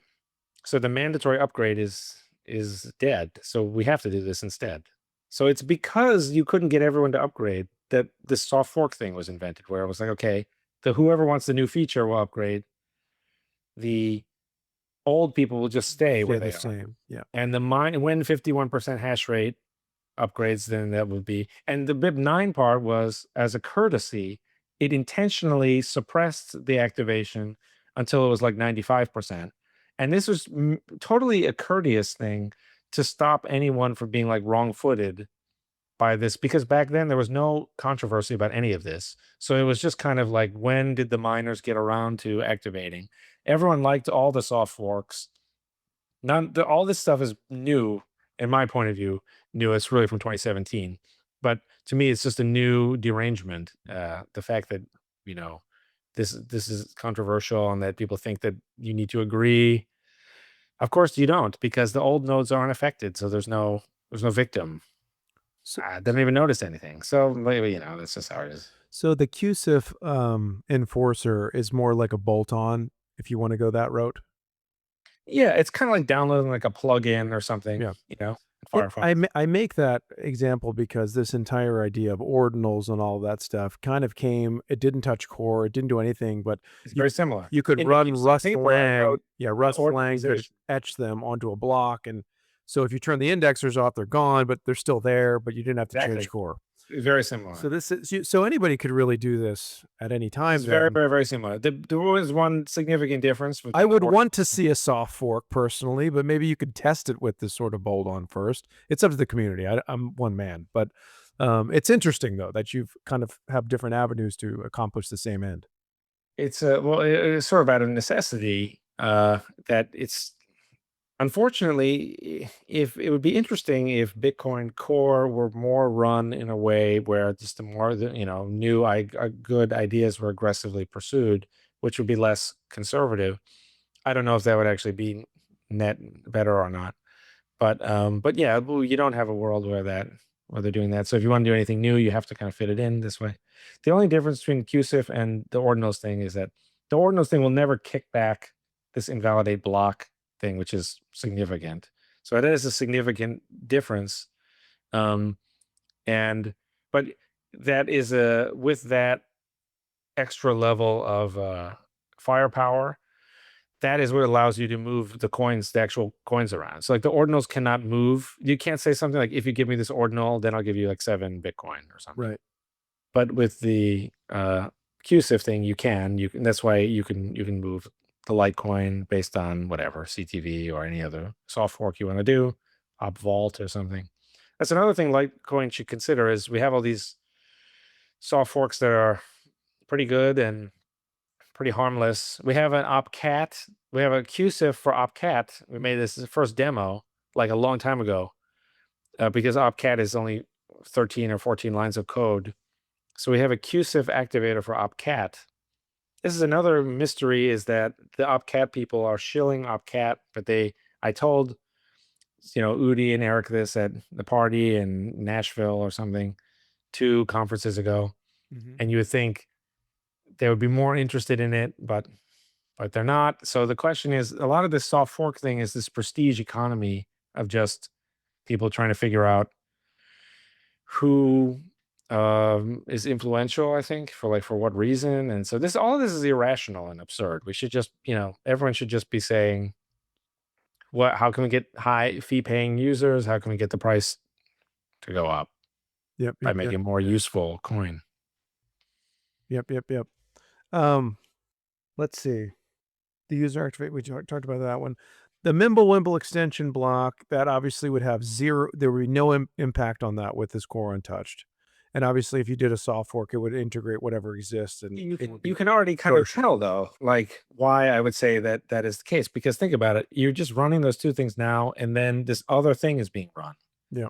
and the thing will kick back and validate block if under some conditions, but those conditions have literally nothing to do with the Mimblewimble extension block, which it may not even know. It's very unlikely that the BIP 300 activator knows that it is there. So, but even if it does, then you just shut off the BIP 300 activator, and then you're exactly back to where you started.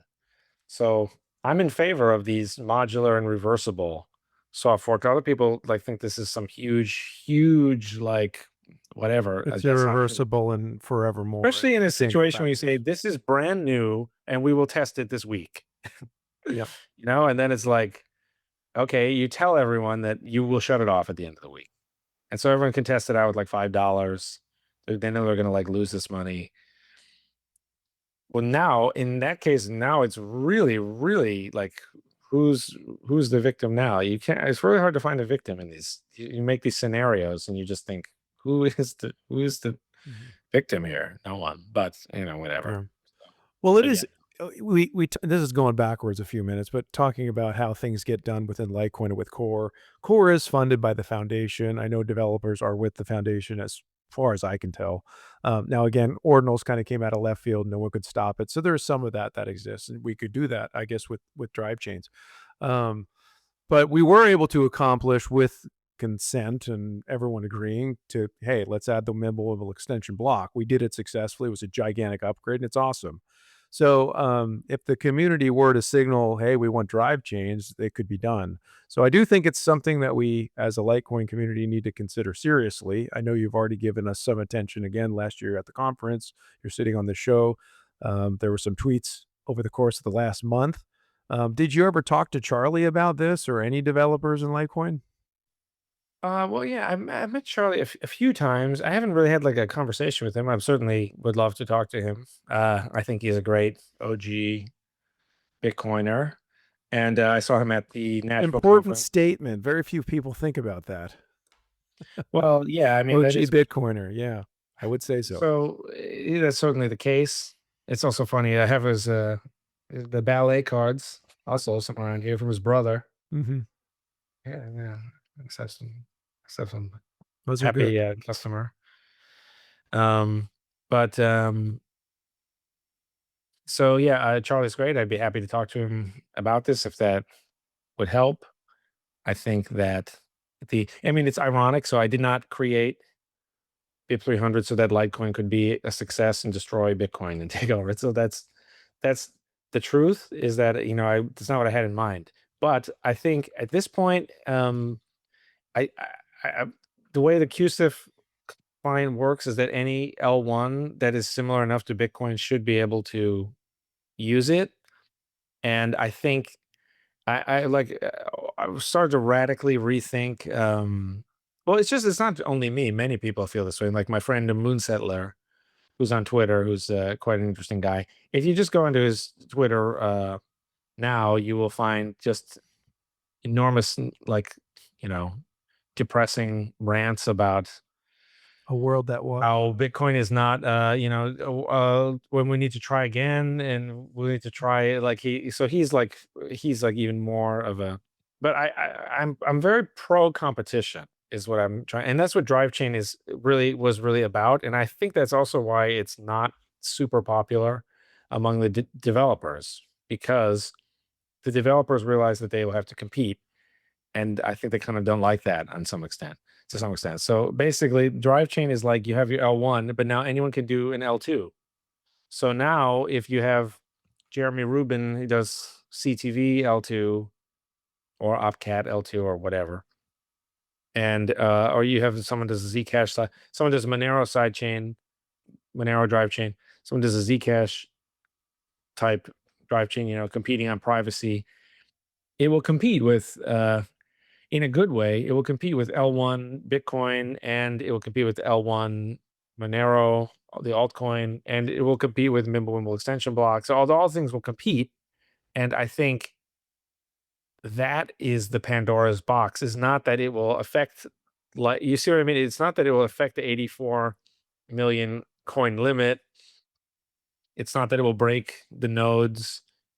It's not that it will harm the network in any way, the computer, but it may harm certain people's careers and aspirations because it's saying that this is all going to be open source software released for free, and it now if you're not working as hard as you possibly can to make the please the user, someone any other person on the internet could be shipping something tomorrow.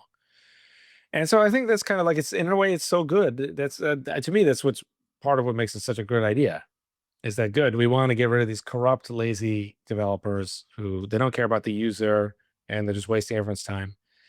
And but you can see how politically it makes it slightly something that maybe requires a little more guile than I would ever have thought. You would think like the Bitcoin, we're all making a lot of money, Bitcoin versus the banks, etc. I would never have thought that it was so but this is like stuff happened with like the scaling war and people form various teams and cliques and things. But what I'm trying to say is that what were we originally talking about? Oh, yeah, I don't even know, Charlie or something. But I would happy to talk about anyone about this idea. And I did not. Yeah, okay. I did not make it. I did not invent it to help Litecoin destroy and defeat BTC. But I certainly, at this point, I don't want to interfere with any competition. I think we need a lot of people competing really hard. That is we all need, everyone needs, and everyone deserves that. Everyone, everywhere. And there's like that thing at the end of a Pokemon Red. This is a weird the video game, but the guy, you have the rival character who hates you the whole game, and he says, "Oh, my rival should be strong to keep me sharp." Hmm. Yeah. So that's what we need. We need competition. And so I'm really, really in favor of anyone taking this idea and running with it. So I'd be happy to talk to Charlie or whatever, or or go to another Litecoin Summit. conference. Yeah. Yeah, if it is, especially if it is near a Bitcoin event, I'm already going to. But yeah, we all, everyone deserve, all the users, all of the Bitcoin users, and all of the crypto users, and every user of the internet, and the 8 billion people. We all deserve the best possible software that we can get, and so that's what we should have. So Noted. I'm gonna go to Litecoin after Drivechains, of course, hypothetical, but kind of hash out some things I have in terms of how this will work or what it may look like. So Drivechains would function within their own node environments. In other words, it's not Litecoin Core. It's going to be some sort of node for Drivechains itself. the Um, L2s, yeah, the they each have L2. their own They each. huge. So if there's 256, which we established, that's the limit currently, Mhm. arbitrary, and it can be changed, although I am really struggling to understand what would fill those. Right. But again, that's not up to me. It's a collaborative event. But um, if someone had, let's say, LDC, I'm making up conventions here, LDC XMR, so the Monero feature, versus Right. LDC NMC, which is the Namecoin feature, because we actually Right. do want to decentralize ICANN or compete within a decentralized fashion. They would just download an IDC XMR node, and then somebody else would download an IDC Namecoin node, or would they be within the same one? Or we're talking about this team has a concept, they're going to run one drive chain, you're going to download their client because that's the feature you want. It's not like a universal client that supports them all, correct? That's right. And in fact, that would basically not work, because think about it. Well, currently everything's in core. That's why I say that. Yeah. We only know one environment if we're in Yeah, core. we do have a thing right now, when if you download our test software, which has like, it runs on Bitcoin Core, but with fake coins deliberately, for testing. Mhm. And we have a little thing that we call the launcher, and it's kind of a little bit like, it's kind of modeled like on like the Steam game launcher or something, where the launcher is just this like tiny piece of software, and it will download Bitcoin Core, it will download the enforcer, and then you can click on, do you want, which L2 do you want to download? Download this or that. And so that thing, the launcher, is kind of a unified thing. But of course, that's not what you asked. The launcher is just a thing that basically like downloads all the stuff and plugs them all together. Each L2 has its own peer-to-peer network, and it has its own list of peers, and it downloads its own blockchain from those peers, and then everyone validates that.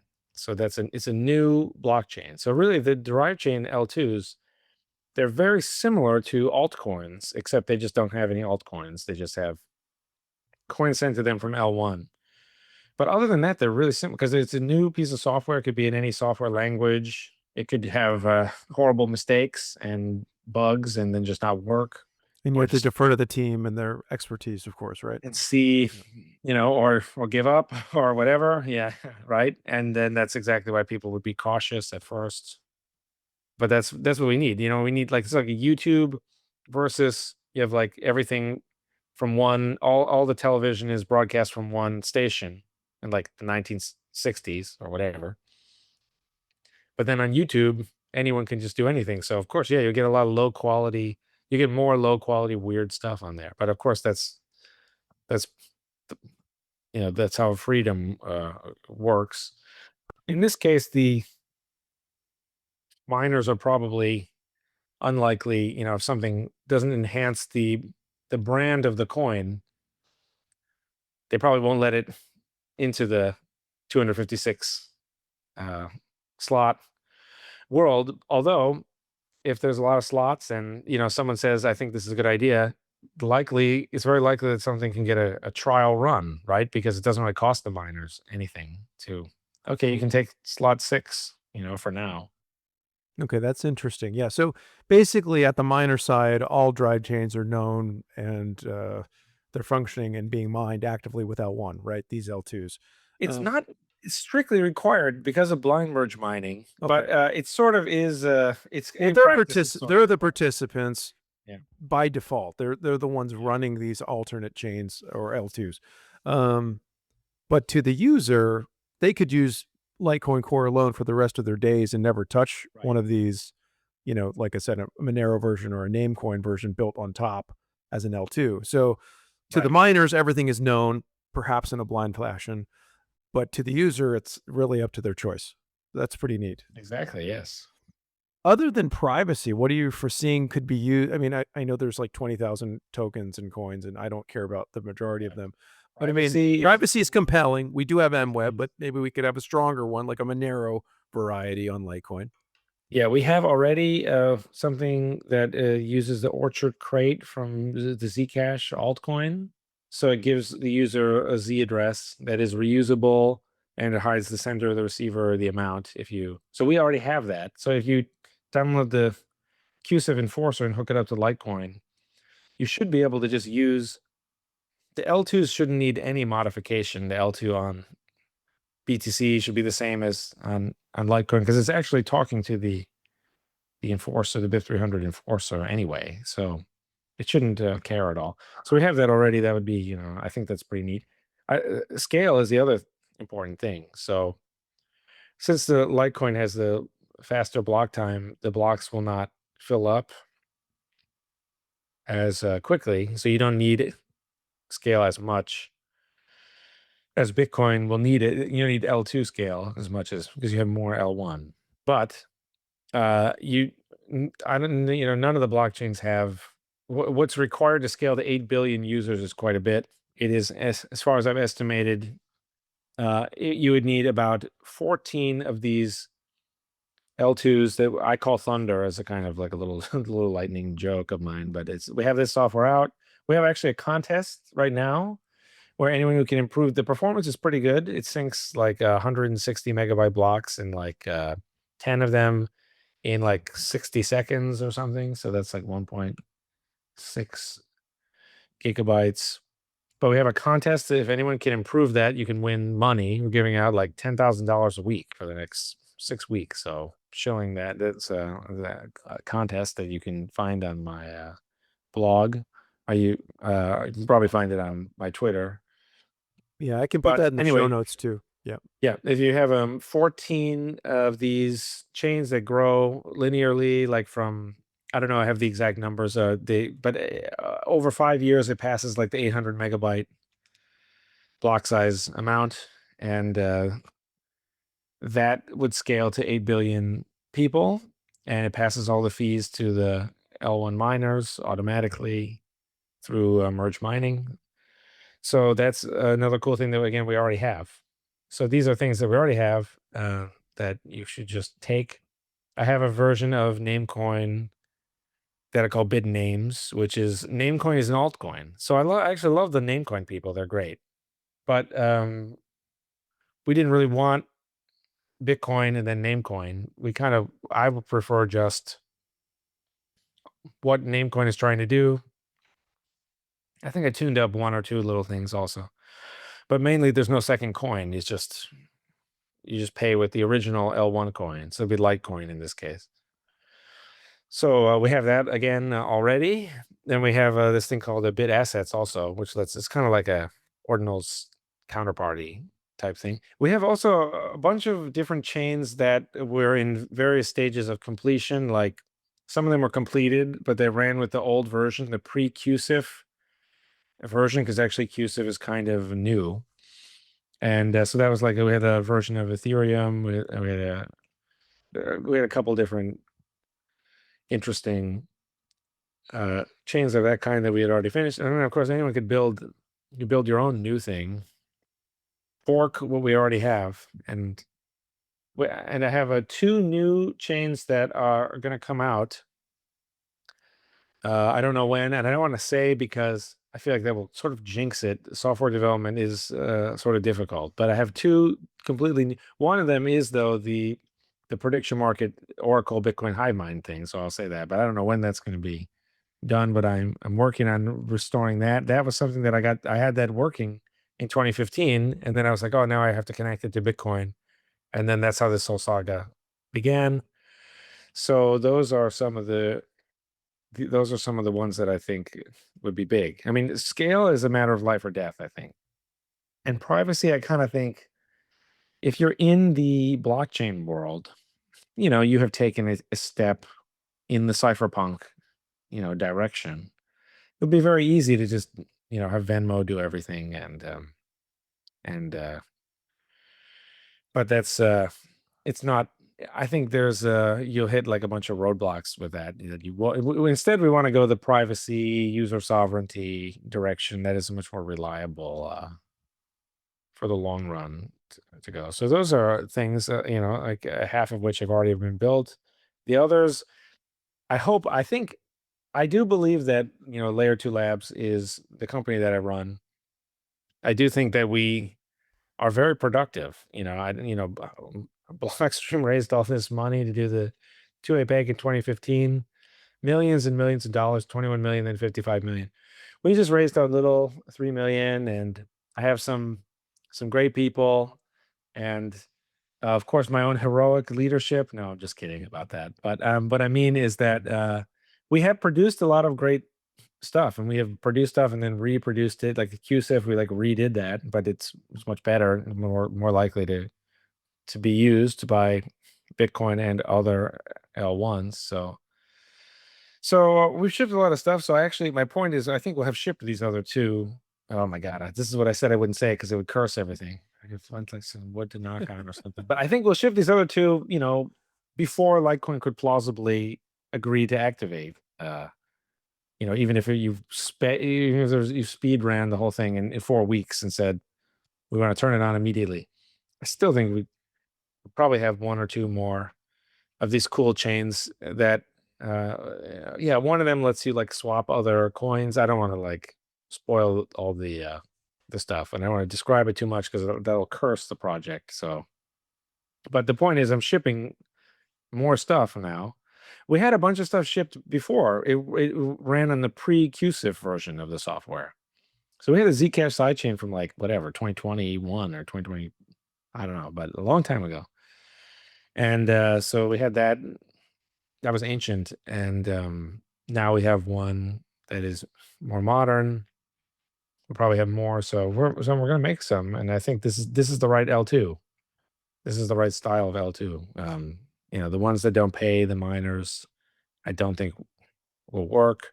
They seem to be seem to be much more complicated than like the ARC supernode or whatever. People have a lot of trouble explaining in simple terms how that works.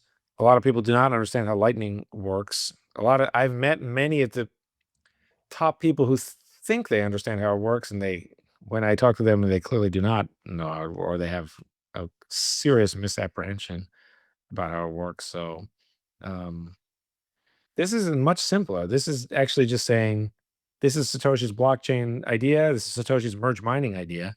The only new part is the deposit withdraw. So so to answer your question, I know these answers are so long, it's so terrible, but you can download our Play Money software right now and see what we already have. You already get that on, and so you have privacy, scale, these other things, and we're going to ship some more things. So that's a good question, and I have it down. So, and we sort of talked about YouTube already. Anybody can, add content, but of course, there's going to be various degrees of skin in the game and risk and capital and teams and all this stuff. But what is required to really, let's say I've got an idea, I want to launch a drive chain, Litecoin can now accommodate this. How does that work? Do you use just software which communicates to the miners? It's automated because I think they have some say in whether or not it should be even executed. So how does that work?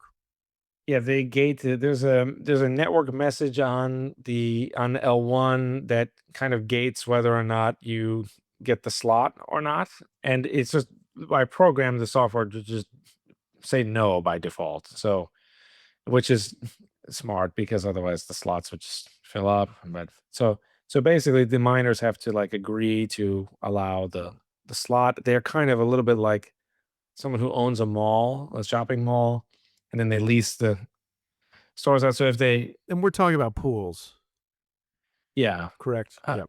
right. So they're not getting any money for if there's no slot. So again, they would be, uh, they would not want. They would be very, I think, liberal with the slots. But what actually would happen is first you would create the software. So you'd have to like ideally you would fork an existing on GitHub with the code. You would take the code and then just add what you think should be changed. If you can't, you know, if you think you have a difference of opinion with someone or that it's just fundamentally a very different design. So now you have your software, and then you would make this argument to the miners that users, if you turn this on, we will have fee paying users over here. So the drive chains rely on, but again, to me, this is a benefit. But the drive chain idea relies on there being users paying the fees. Otherwise, you can certainly not guarantee that it would work because maybe you have L2 drive chain. Someone puts 500 Bitcoin on there. It generates zero fees, for 2 or 3 years. Well, then no one cares about keeping it around. The miners would not care. Maybe this would, the miners would take the coins in there or something. I want to re-emphasize though that miners don't just like take the coins like at 3 a.m. and one. They have to slowly get out over like 3 to 6 months, and there's this hash gate and all this stuff happening. But what I'm trying to say is that the whole model is set up to work if there are happy fee paying users. So if there are not, that would just be a sign to me that the software shouldn't have been written, and it shouldn't be. You know what I mean? Like you have a shopping mall, and then someone opens a store and they sell something that no one wants. They sell vultures or something. I don't know. Yeah. And They it don't make sounds any like, money. yeah, It's like, well, we should kick them out then. So I like that part of it, but other people will find that mystifying well, or the confusing. market system says it would be allowed to operate. In other words, you have 256 slots. You're the first one here. Sure, come on board. Let's try it. But if there's 500 people going for 256, it's going to up the ante. You're going to have to, it's going to auto calculate the whole way to prioritize the slots based on which one is functioning for the miners or not. And I Right. think this is part of what is different, which is that, there's no like literal requirement that miners do anything. Because of course they could just do nothing and you just be right where you are now. You could activate drive chain, but then just like never use it, and that would be where you are now. And it's not about, violating the 84 million coin limit or these other things. But it is about pitching. This is exactly what it would look like to have 8 billion users. It would look kind of like this. And the mining pools would maybe agree that you get 51% or you get a critical amount to say we're going to assign Thunder number 3 to slot 8 or something. As I said, there need to be 14 to hit 8 billion people. So and then the pools would do that, and the miners would be watching the pools to say, is the pool Paying out. doing what's best for me? The pool should be maximizing my money, my return, my mining income. Correct. And so in a weird way, oftentimes these hashers are the least informed. They're specialists in getting like cheap power and stuff, so they don't even like know a lot about what the pool is doing sometimes. But then the pool could make their case. They could say,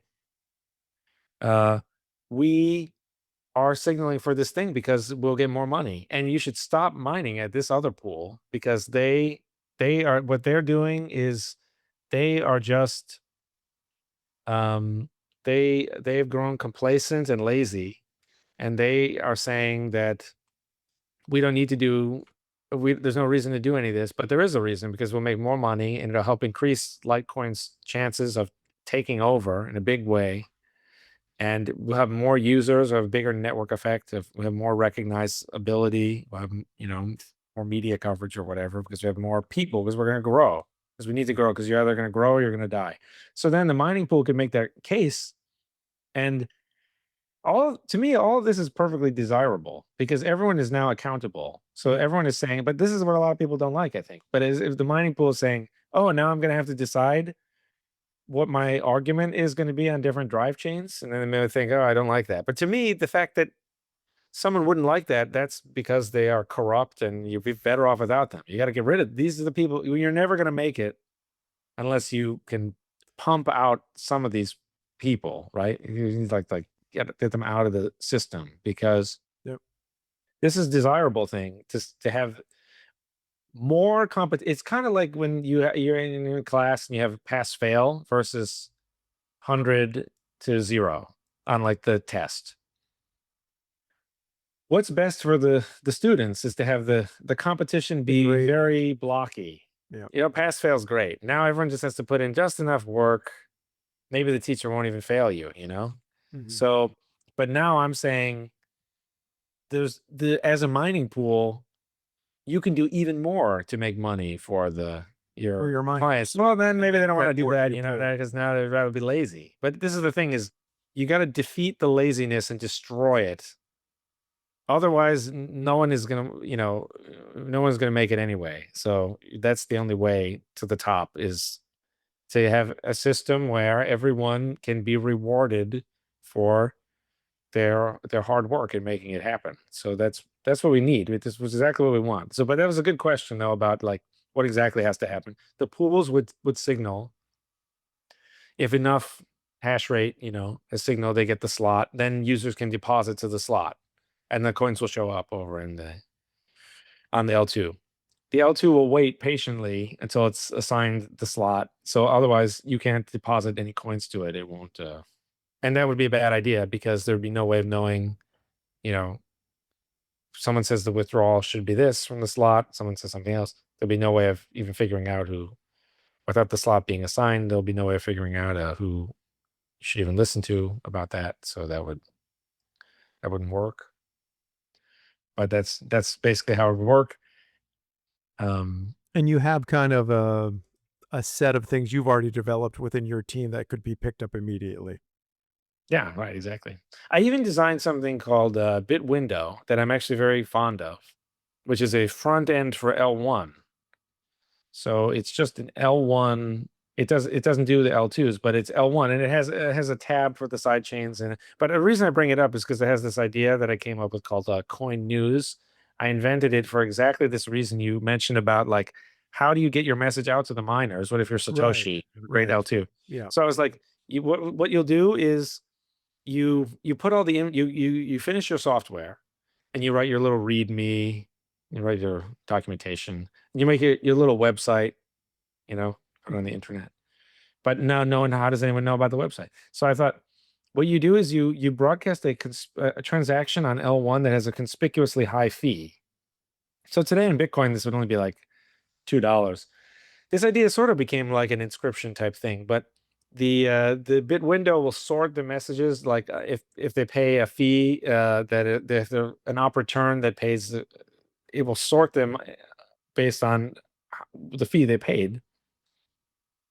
So all you have to do is beat whatever is in the window, and then you take over. It's like you get your headline in the paper, And sometimes the people testing our software have a great sense of humor, and because of course we don't validate what's put there, so they put all kinds of crazy stuff about, like, weird jokes and other things. But it's very funny, and it's all play money, it's all fake coins, so it's not really doing a great job of. But of course, in the real world, it would be real money. So you'd say, "Oh, I'll put my real money now. I get my message out. Everyone will get it." So you say, "Oh, new sidechain URL." And then contact whatever. And then on your website, you have your PGP key, you have your email, you have your whatever. So then you have your link to the Telegram, you have your link tree or whatever. So that was how you would break the news. in Yeah, 'cause I theory, in think a that would be totally the decentralized because that way. would be the challenge, right? You'd have to, how do I I contact think all in the practice it pools? wouldn't be that much. I enjoyed building that part of it, which I did on purpose for the drive chain reason. Even though I think that actually people will have a field day with coin news and have a lot of fun with it. And I built like you can have like little topics so that you can have like Japanese news and English news. They won't like interfere with each other because people can't read Japanese Mm. in in the United States. So but I think in practice, there will probably be like a community of the L2 developers, and they kind of like will probably. I'm not going to say they'll all know each other, You but could you know what I mean. establish a new role in the It's community to kind of have like if liaisons. you were going to make a new car company, it's Yeah. not like you would do that without poaching a bunch of people from. So probably people would know each other, and Yeah. but in the hypothetical world where we enter the 1984 hellscape and they lay down the suppression field across everything and you can only communicate With code. Yeah. secretly by a blockchain message, then we would still work with coin news. So Yeah. Yeah. That's interesting. That's really interesting. How do drive chains align the economic incentives of Litecoin miners, developers, and users? did we sort of cover it a little bit? Like we want developers are going to ship software that the users like. If the when we say that the users like, it better increase the market price of Litecoin or lead to transaction fees. And I think that this is very tight. Like this is very tightly defined, and I love the definition. I think it's just perfect, and it just is exactly what Satoshi wanted. I assume, that's about keeping everything in line. So that's the more people transact on the L2s, we have more happy users, we have happy developer. It's good for the developer. It's healthy for the developers also to have real feedback from the users in the form of if they're paying transaction fees or not. Because again, it's in Bitcoin, it's kind of like a little like a hippie sort of you make a painting and then people say, ah, it's really good. But that's different from if you were to run like a restaurant or a supermarket. Mhm. There's going to be a mixture of things. Some parts of the job you're really going to like, but then other parts you're not going to like at all. And but you know that's part of being a productive member of society is you either hire someone to do these things that you don't like because you got to put the whole thing together in something that makes profits for otherwise the supermarket is going to close down or the restaurant is going to probably a restaurant is a better example because you can imagine someone really enjoys cooking but maybe they really enjoy going out on Friday and Saturday night. So now, oh, dilemma, but what you could do is you could train the other chefs to cook the thing the way you think it should be. And but you can see that so the intrinsic motivation only gets people so far is what I'm trying to say. So if we have this north star of like make more transaction fees, that would maybe the miners. One thing that I always thought might happen down the road, the miners might be making so much money. Like if you think about how it scales eventually, where you can have a geometrically increasing number of transaction fees, Mhm. and already the miners in Bitcoin have made huge amounts of money, much more than like a developer salary. So you have your like market rate developer salaries like fully loaded.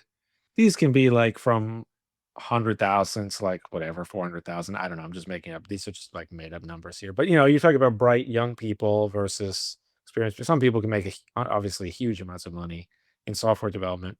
But what are the miners profit margins and revenues and some of these numbers are just enormous, like huge amounts of money. You can look on and see like what does Marathon have on its how much cash they have on their balance sheet. It's like hundreds of millions of dollars. Mhm. So the miners might end up hiring software developers or project managers or someone again to do the unnecessary, unpleasant work. And so instead, we don't have a situation where each developer just does it for the intrinsic motivation, because the intrinsic motivation is excellent, but it doesn't really get you as far as something where you have an actual metric, where you used to say, we want to maximize this, maximize transaction fees. So that's the short answer. Maximize transaction fees, and just that let that be the leading light, let that be the North Star. Where do you think the North Star is now? Ignore all these distractions. I hate to I think people should always be open-minded and etc. But oh my God, I really think Bitcoin has become it's been distracted by these, the number go up. So that's the North Star. But we don't do it in a good way. We don't do it in like a serious way. We don't do it in this, like, let's sit down and say, how do we make the absolute best software in the world? How do we make the best money in the world? What people instead do is they just say, It's already the best to just we haven't it's already the best. We haven't changed it in a while, so let's not break it or whatever. Yeah, if we change it, we might break it, so then we'll lose everything. If we change it, it's already a $2 trillion asset, so we're going to destroy $2 trillion asset if we change it. So we don't really do it in a serious way. We just but it is important to, hey, marketing and recognizability, these are important. So I don't want to completely knock all that. What I do want to knock is we've had a 10-year cultural slide into just these weird derangements. gigantic. So, Yeah. and people have basically slowly sacrificed their integrity, one tiny little lie after another, and it has added up to just a very complacent group of people who think, yeah, it's already perfect, and if we move anything, we'll break it or something. So And yet drive chains, I've heard you say this, and I'm just going to echo that, is actually drive chains, if implemented, would actually allow core to ossify because you're going to be playing around with everything else on a layer two. the the block size war, or really like Bitcoin. If you think like, what is ossification? It's not how ossified is Bitcoin if if Litecoin replaced Bitcoin and Bitcoin went to zero. How ossified is it? Is it then? So people have a very, very naive view of ossification in terms of it's just saying, well, we just won't change it. You know what I mean? But the world doesn't work that way. I mean, I hate to be the guy who says something like that, but the world doesn't work that way at all. I mean, what if you just said, I mean, like, to take an extreme example, but yet a still fundamentally correct example would be to say that in a few billion years, the sun is going to just obliterate this planet. So if you say we're just not going to change anything, what you really are saying is that, all of 100% of my descendants will be killed unnecessarily. And then everything we've ever done will be erased from the universe. Whereas instead we could become like a spacefaring civilization and, conquer the stars, which is our destiny, and etc. And of course, people would they still have this video. They'd still have all the stuff, on the internet that people could copy into a hard drive or something. So the reason I bring that up is not to make any kind of judgment about space travel. I'm just saying, if you want to keep everything the same, Yeah. you actually have to work pretty hard, because it's not that easy. You can't stop aging. You can't stop, different business models coming in and out of. So this ossification thing is really, really, really, really poorly thought out. And what it ends up meaning is nothing, because the people who are pro ossification, they don't even realize that Bitcoin Core puts out a new version every 6 months. And they do that because this is the intrinsic motivation going in a weird way, where they do this refactoring and stuff. So I wrote a whole article about this called Precedence Ossification. I've written a giant article that people can read, all about how completely misguided this idea is, and how we have something much better that we used in the past, and now everyone is just people don't understand what we had in the past, which was great, and it still is great, which is the idea that the old node, if the nodes disagree, the old node wins. And that is all you need. And that's perfect. And that's what we have. And that's what every blockchain has. Litecoin would also have. Everything that activates with soft fork has that. So Two scenarios. Okay. I'm going to sound like a bear. You talked about activating this in 4 weeks. I'm going to say it's 2027, giving us way too much time to consider this idea that's already been on the table for a while. And Litecoin is running drive chains. It's on. How do you see this impacting Litecoin and altcoins and even Bitcoin? Well, Drivechain, the idea of Drivechain was that it was the sidechain idea from Blockstream. And this is what Brian Armstrong had his tweet about Bitcoin is too far ahead. We don't need altcoins. We just need a tech stack on Bitcoin that works, and no one should do anything else. And because we should all just be united on this one thing. So the idea of Drivechain is that it would make all of it, you'd only have one L1 that you would need, and everything else you wouldn't need another coin. You would just have them as optional L2s. So you'd still have all this innovation. You would still have, privacy coin, but it would be the privacy L2 on Litecoin, and even ideally there would be maybe 2 or 3 of them, and ideally they would all hate each other and have a rivalry. They would be like Crest versus Colgate, or they would be like whatever, Honda and Ford or whatever. So that's what I was thinking, is that would help the one single coin dominate and take over. Who knows what will happen? This industry is so bizarre and unpredictable and everything, but I I do think it's possible that so like already the darknet markets were like an original Bitcoin user that we have like lost to Monero, and regular payments. I know on Bitrefill, we've already lost the Litecoin. Bitcoin has already lost the Litecoin on just payments on Bitrefill. At least the last time I checked, which was like a few years ago. But the trend was terrible, so I just assume it's the same. And so we've already lost customers basically. So the precedent is already there. I think it's impossible to forecast what will happen to Litecoin without also forecasting like what will happen, to like Bitcoin and even like other world events, like what Trump's crypto policy will be, or if he something rubs him the wrong way and he declares war on crypto, or if I don't know. So you kind of have to predict the whole thing. And I would say that if I really had to wrap my head around it, the big variable will be if Bitcoin does this reformation basically and says we need to focus on the details, like we need to focus on the 8 billion users, and we need to focus, we need to take that seriously. What does it look like? We could either do that, which will be very difficult, or we can continue to keep it very vague and just say Bitcoin is hope, right? And just say whatever, and just a number go up. And yeah, I don't know.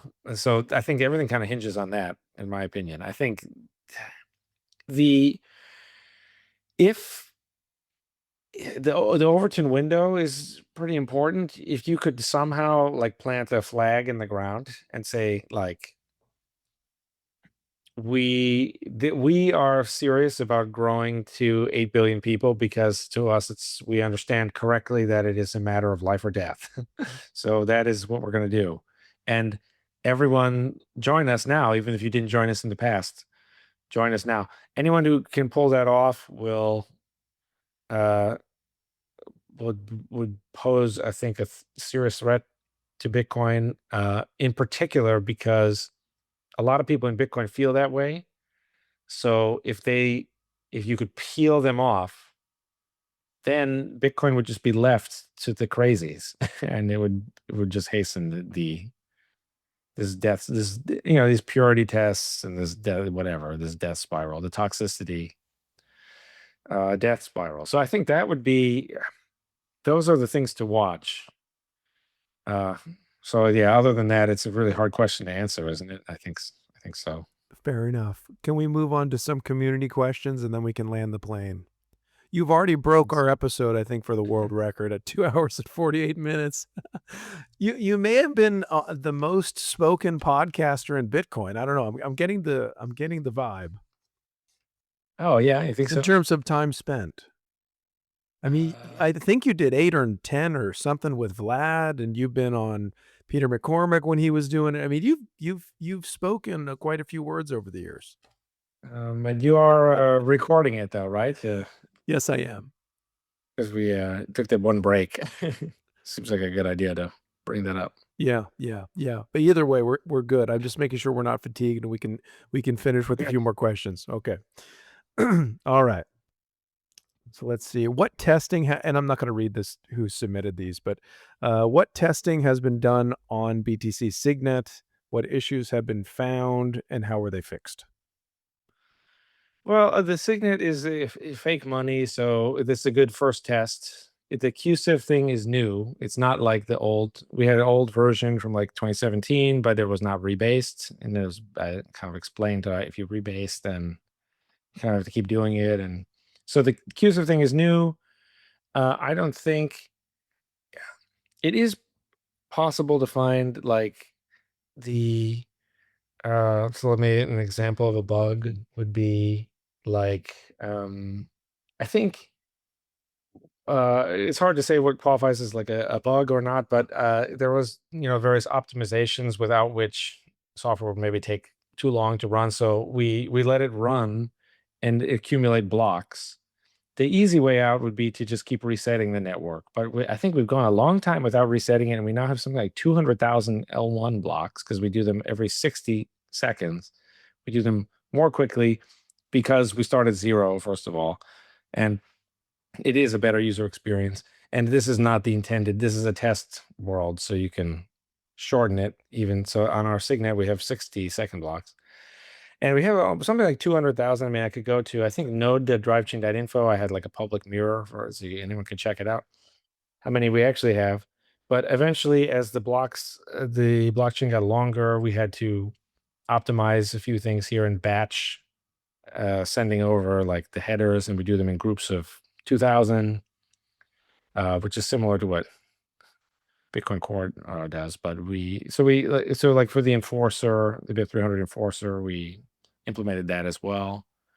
I think if anyone really wants to know about these details, you can go. It's like a public repository on GitHub, so you can just go to the layer2labs.com. Excuse me, go to github.com/layer2labs, and then you can see all the commits, and you can see the pull requests. You can see all the details. You can see how the sausage is made, if you want. It's probably a more productive way than trying to ramble out the answer. It's the question of like a bug that people would understand, and I don't know if then Sure. And I can link I'll, that in the show notes too. yeah. Yeah, that's good. How many devs are at layer 2 and who is funding your efforts?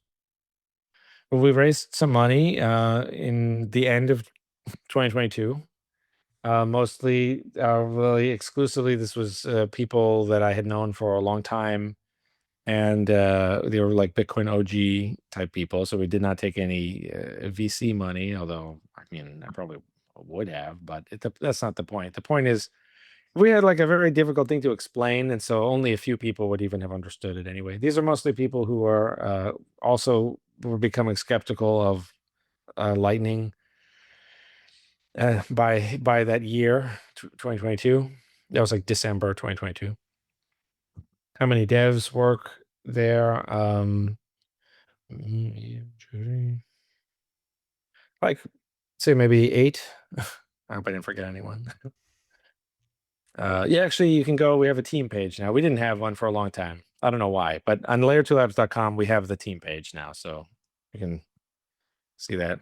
We have some are really, really good. One person, my co-founder, was a Bitcoin Core developer and contributed to Bitcoin Core, I think 12, 13, 14, 15, and 16, something like that. So those were versions of Bitcoin from like the year 2015 to 2016. So he's great. You got some OGs, yeah. We got a few. How would drive chains impact Litecoin's narrative? Would it be more than or expand upon the idea of it's just digital silver? I think the digital silver thing, I've never bought that narrative, just as a little bit of feedback as a potential narrative consumer, because the idea of silver was that it was 16 times more prevalent than gold. And so sometimes a gold coin was worth too much. Gold is too rare. But in a world where it's digital accounting and you have Arabic numerals, the computer is subtracting and everything's divisible to 8 decimal points. And so I don't know, the silver, I think the narrative for Litecoin that I always bought was something like, if anything bad happens to Bitcoin, there's another thing here, which even that narrative I was not very convinced by. But now I've experienced firsthand all these random deranging things in Bitcoin. So now I see the narrative in a new light, and now I think, oh man, like that is the narrative, and that is the truth. I would say that people are hungry for an alternative, uh, not so much like, I think part of what made like Ethereum big was that it was just like the opposition party, you know? So we have like the one party, a democracy with one party does not, that doesn't work. We don't want that. And, like whatever. No offense to China and Russia and these other places that have, you know, the Vladimir Putin party won every time. It's like, okay. And Mexico also had this. They had I think it was called PRI or something. This one party won for like 85 years or something. I'm not exactly sure, but a long time. The other party finally won, and then it was revealed unbelievable amounts of corruption had taken place, and they're in league with the cartels. I love the people of Mexico, of course, but don't send any cartel people. But this is like the one party democracy doesn't work. So you have Bitcoin, and then finally I think people were searching for, in the year 2014, 2015, people were kind of hungry for, okay, what's the plan B of this Bitcoin thing. So I think that's like a really good thing to go and just say, we're going to retake the opposition party from Ethereum, because Ethereum is this weird science project. We're going to copy the EVM sidechain, and we're going to be pursuing real transactions with real users. So I don't know, but I don't pretend to be an expert in narratives, unfortunately. I don't think I can help anyone with that, but I do think that I tell you, the silver to Bitcoin's gold, I never really bought it. I was like, I know that this is the thing you're supposed to say if you are a Litecoiner, but it's kind of like MBTC or Sats. Yeah, Sats are the silver. yeah. Sats are the silver to Bitcoin's gold, so not Litecoin. Litecoin is a different thing. That's But what Vitalik, I remember, said in one of his interviews about how Milli BTC was the silver to Bitcoin right, gold, yeah, something like he's that. right. I think Eric Voorhees Yeah. said that also, or something. I Yeah. don't know if that's true, but I think so. Um, Here's another one. I think this is our last one. In one interview, you mentioned about the block time of Litecoin being a lie on the Bitcoin 10-minute block. Do you still think Litecoin is a lie? I think I tried to explain it. I gave you a long rambling answer about how the difference between 2.5 minutes and 10 minutes is not significant, in the sense that it either has to be instant or it won't matter. So the real point of comparison is like the 30-day chargeback or something. That's like, will you will you end up losing your money?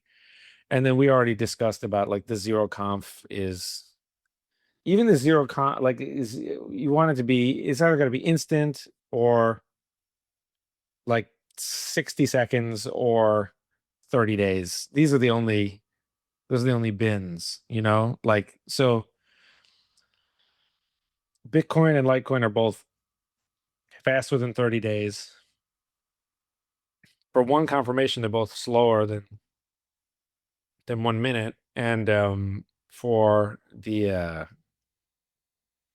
to get instant, it's possible to obtain the instant transaction using these other techniques. So I think I don't know about the, like, hopefully sometimes online, certain things are, messages are not received in the same spirit that they're given. One of the many drawbacks of online communication. But yeah, I mean, I don't. It's true that I would not, like I did again. The idea of Drivechain would be that Bitcoin would render Litecoin unnecessary and Monero unnecessary. So that's the idea. But they are not going for it quickly enough, and they're not going for anything quickly enough. And the stuff this letter about the CTV checksig from Stack, and it's not the quality of the soft fork, which I've already tried to explain is irrelevant anyway because they're all opt-in and ignorable. But whatever, no one wants a low quality thing on this. But so it's not. They just can't. It's become a bureaucracy, and they can't do anything, and everyone's complacent. So there's no pressure. The miners have abdicated their role to make more money. They are very slowly getting into the idea of we need more transaction fees, but they really don't have the teeth. A lot of people like mine, even big miners, they mine at Foundry because it's a SOC reports, or these are irrelevant reasons in the long run. But so everyone's kind of trapped in there. It really is it really is the idea that we've all made a lot of money and this is $2 trillion asset and we don't want to break it. So again, with the bitter comes the sweet. So you have the network effect. You're the champion. You get all the attention, and yet it comes with all this paralyzing fear. And so that's the game, I think. Will the fear win? Will the network effects win? The biggest will win, just get bigger and just win. Or will, basically groupthink and cult like delusion win, which is also a very powerful force. These are two of the most powerful forces that there are. Yeah. Beyond this, I'll just repeat, the concept of drive chains is possible for Litecoin. It has to be community driven, of course, adopted by miners, then again, the CUSF, not necessarily. So actually, no, the CUSF still does require miners because It does require 51%, but it doesn't require core to be changed. So it doesn't require the developers of Litecoin full node software. But we really do want something where everyone in the community understands why this is happening. Correct. But if we don't have that, you won't really get the users, and it's kind of what's the point, Yeah, it shouldn't be a hidden feature. I think it should be a feature that people want and it's used immediately. So this is just a call to action to discover what Paul has been doing and what he's been working on. I'm going to link all of his, the websites, Layer 2, his Litecoin talk last year, etc. After the show, if you want to send me anything, I'd be glad to plug it in. Do research this. I think it's a really important topic. It's challenging to my views as well. And I think it's important. So I appreciate you being here. But before I close it down and say thank you, you're a very smart guy, and I appreciate all the time you spent with us. Is there anything you wanted to leave us with tonight, or anything you wanted to say to our listeners? Well, I think thanks for your interest in what I'm working on, and I do think we want a world where the best ideas make it out, and I think unfortunately the network effects are kind of a prison for that sometimes, because you can imagine if Bitcoin were number one and then people didn't want to change it, there would be no hope really probably for altcoin. I'm not sure if that's true, but anyway, I've been working on this project. I'm just very happy to be a Bitcoiner, and Bitcoin has been great to me. But I really like having the good ideas be a success. So that is the number one priority, and that's the only thing that will survive in the long run. And what I meant by saying that I'm just very happy to be a Bitcoiner, I mean, this has been such a fun ride overall, So it's been crazy and a lot of fun. But if Litecoin were to take this idea and to really appreciate it, I think that would be a great thing, a great compliment to me in a way. But yeah, you shouldn't do it for that reason. You should look into it. And I have all these arguments about, I have many arguments about the non-mined L2s are not going to work. Lightning, it is not really working out in Bitcoin, and it has become an excuse, and it has become a kind of refuge of people when they don't have the answer for 8 billion people. They just say Litecoin will do it, and then they say, oh, covenants will improve so we got to break up this groupthink somehow. It's bad for Bitcoin, it's bad for everyone, it's bad for Bitcoin's competitors, it's bad for just everything. It's just not good. We can't have this. So I think we need more healthy competition with Bitcoin, actually. So I think that, thank you, people of Litecoin, for doing your part to help make that happen. And we want even healthier competition. I was really disappointed. One final thought is, when Bitcoin Cash came around, I kind of thought, oh, maybe we'll have two coins and there will be a big, there'll be a competitive force on each, and they'll become kind of maybe slightly different from each other, but they will keep each other in line. But we really didn't have that at all. Bitcoin Cash, it had not a great idea and not great execution. I don't want to be too critical, but basically the idea sucked. The idea of L1 large blocks is not a good idea for a variety of reasons, but one reason is you can put the optional large block on a small L1 block, but you can't do the reverse. So it's a bad idea. 8 megabytes that's not enough to scale to 8 billion people anyway. So there was only an 8x improvement, and the timing was terrible. And trying to take the name and use Bitcoin.com and say Bitcoin Cash is the real Bitcoin and all that was very confusing and off-putting to people. And Yeah, it was. so that wasn't good. And what happened was the Bitcoin Cash went down in flames, and then everyone thought, oh, Bitcoin has no competitors. And they thought, look, what happened to the last competitor? It was terrible.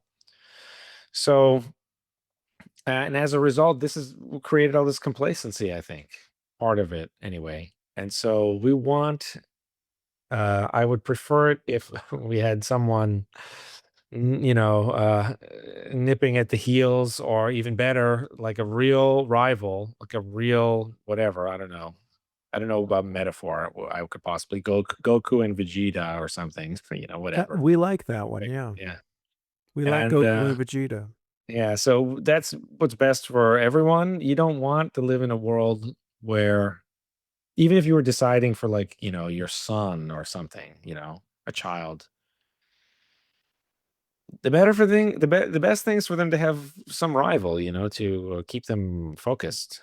And you don't want them to just be competing on the wrong things. We want people to compete on the right things. So I realize these answers have been very rambling, but just trying to convey this is a very important idea to me, that the competition keeps everything on the up and up. And I have witnessed firsthand this incredible derangement in Bitcoin because of the lack of competition, and everything has formed a monopolist guild, and it's not good. And this is exactly why I think the central banking and the existing banking industry became so unable to meet the needs of its users, because there's no who can compete with the United States Federal Reserve, like basically no one. So it doesn't improve as much, and that's just it's not a good way to be. But So they're long answer. federated. They're federated, right? Yeah. They've got a few branches. Yeah. I appreciate your time, Paul. I feel that we could go beyond this, and there's so much you have to say. And but we're gonna call it a day at this one. I appreciate your contributions again for your time here tonight, your thoughtfulness. Where can people find you?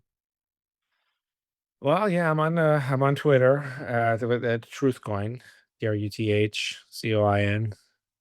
And I'm on Telegram at we have a group, a drive chain group called DC Insiders. It's a joke. T.me/DC Insiders. And you can join on Telegram, and come hang out there. And it's drivechain.info, correct? Drivechain.info. That's right. Okay, very good. Yeah, there's a lot of information. There's a YouTube playlist there. There's tons of slides and talks and other things. Well, very cool. I appreciate having a Bitcoiner on a Litecoin podcast. Before, we've only had Charlie Lee and Vlad Costea, so we're going to add Paul Sztorc to the list. If you've made it this far, congratulations. We're with you. We're sitting here right in front of you. So anyway, with that, thank you to all of our listeners.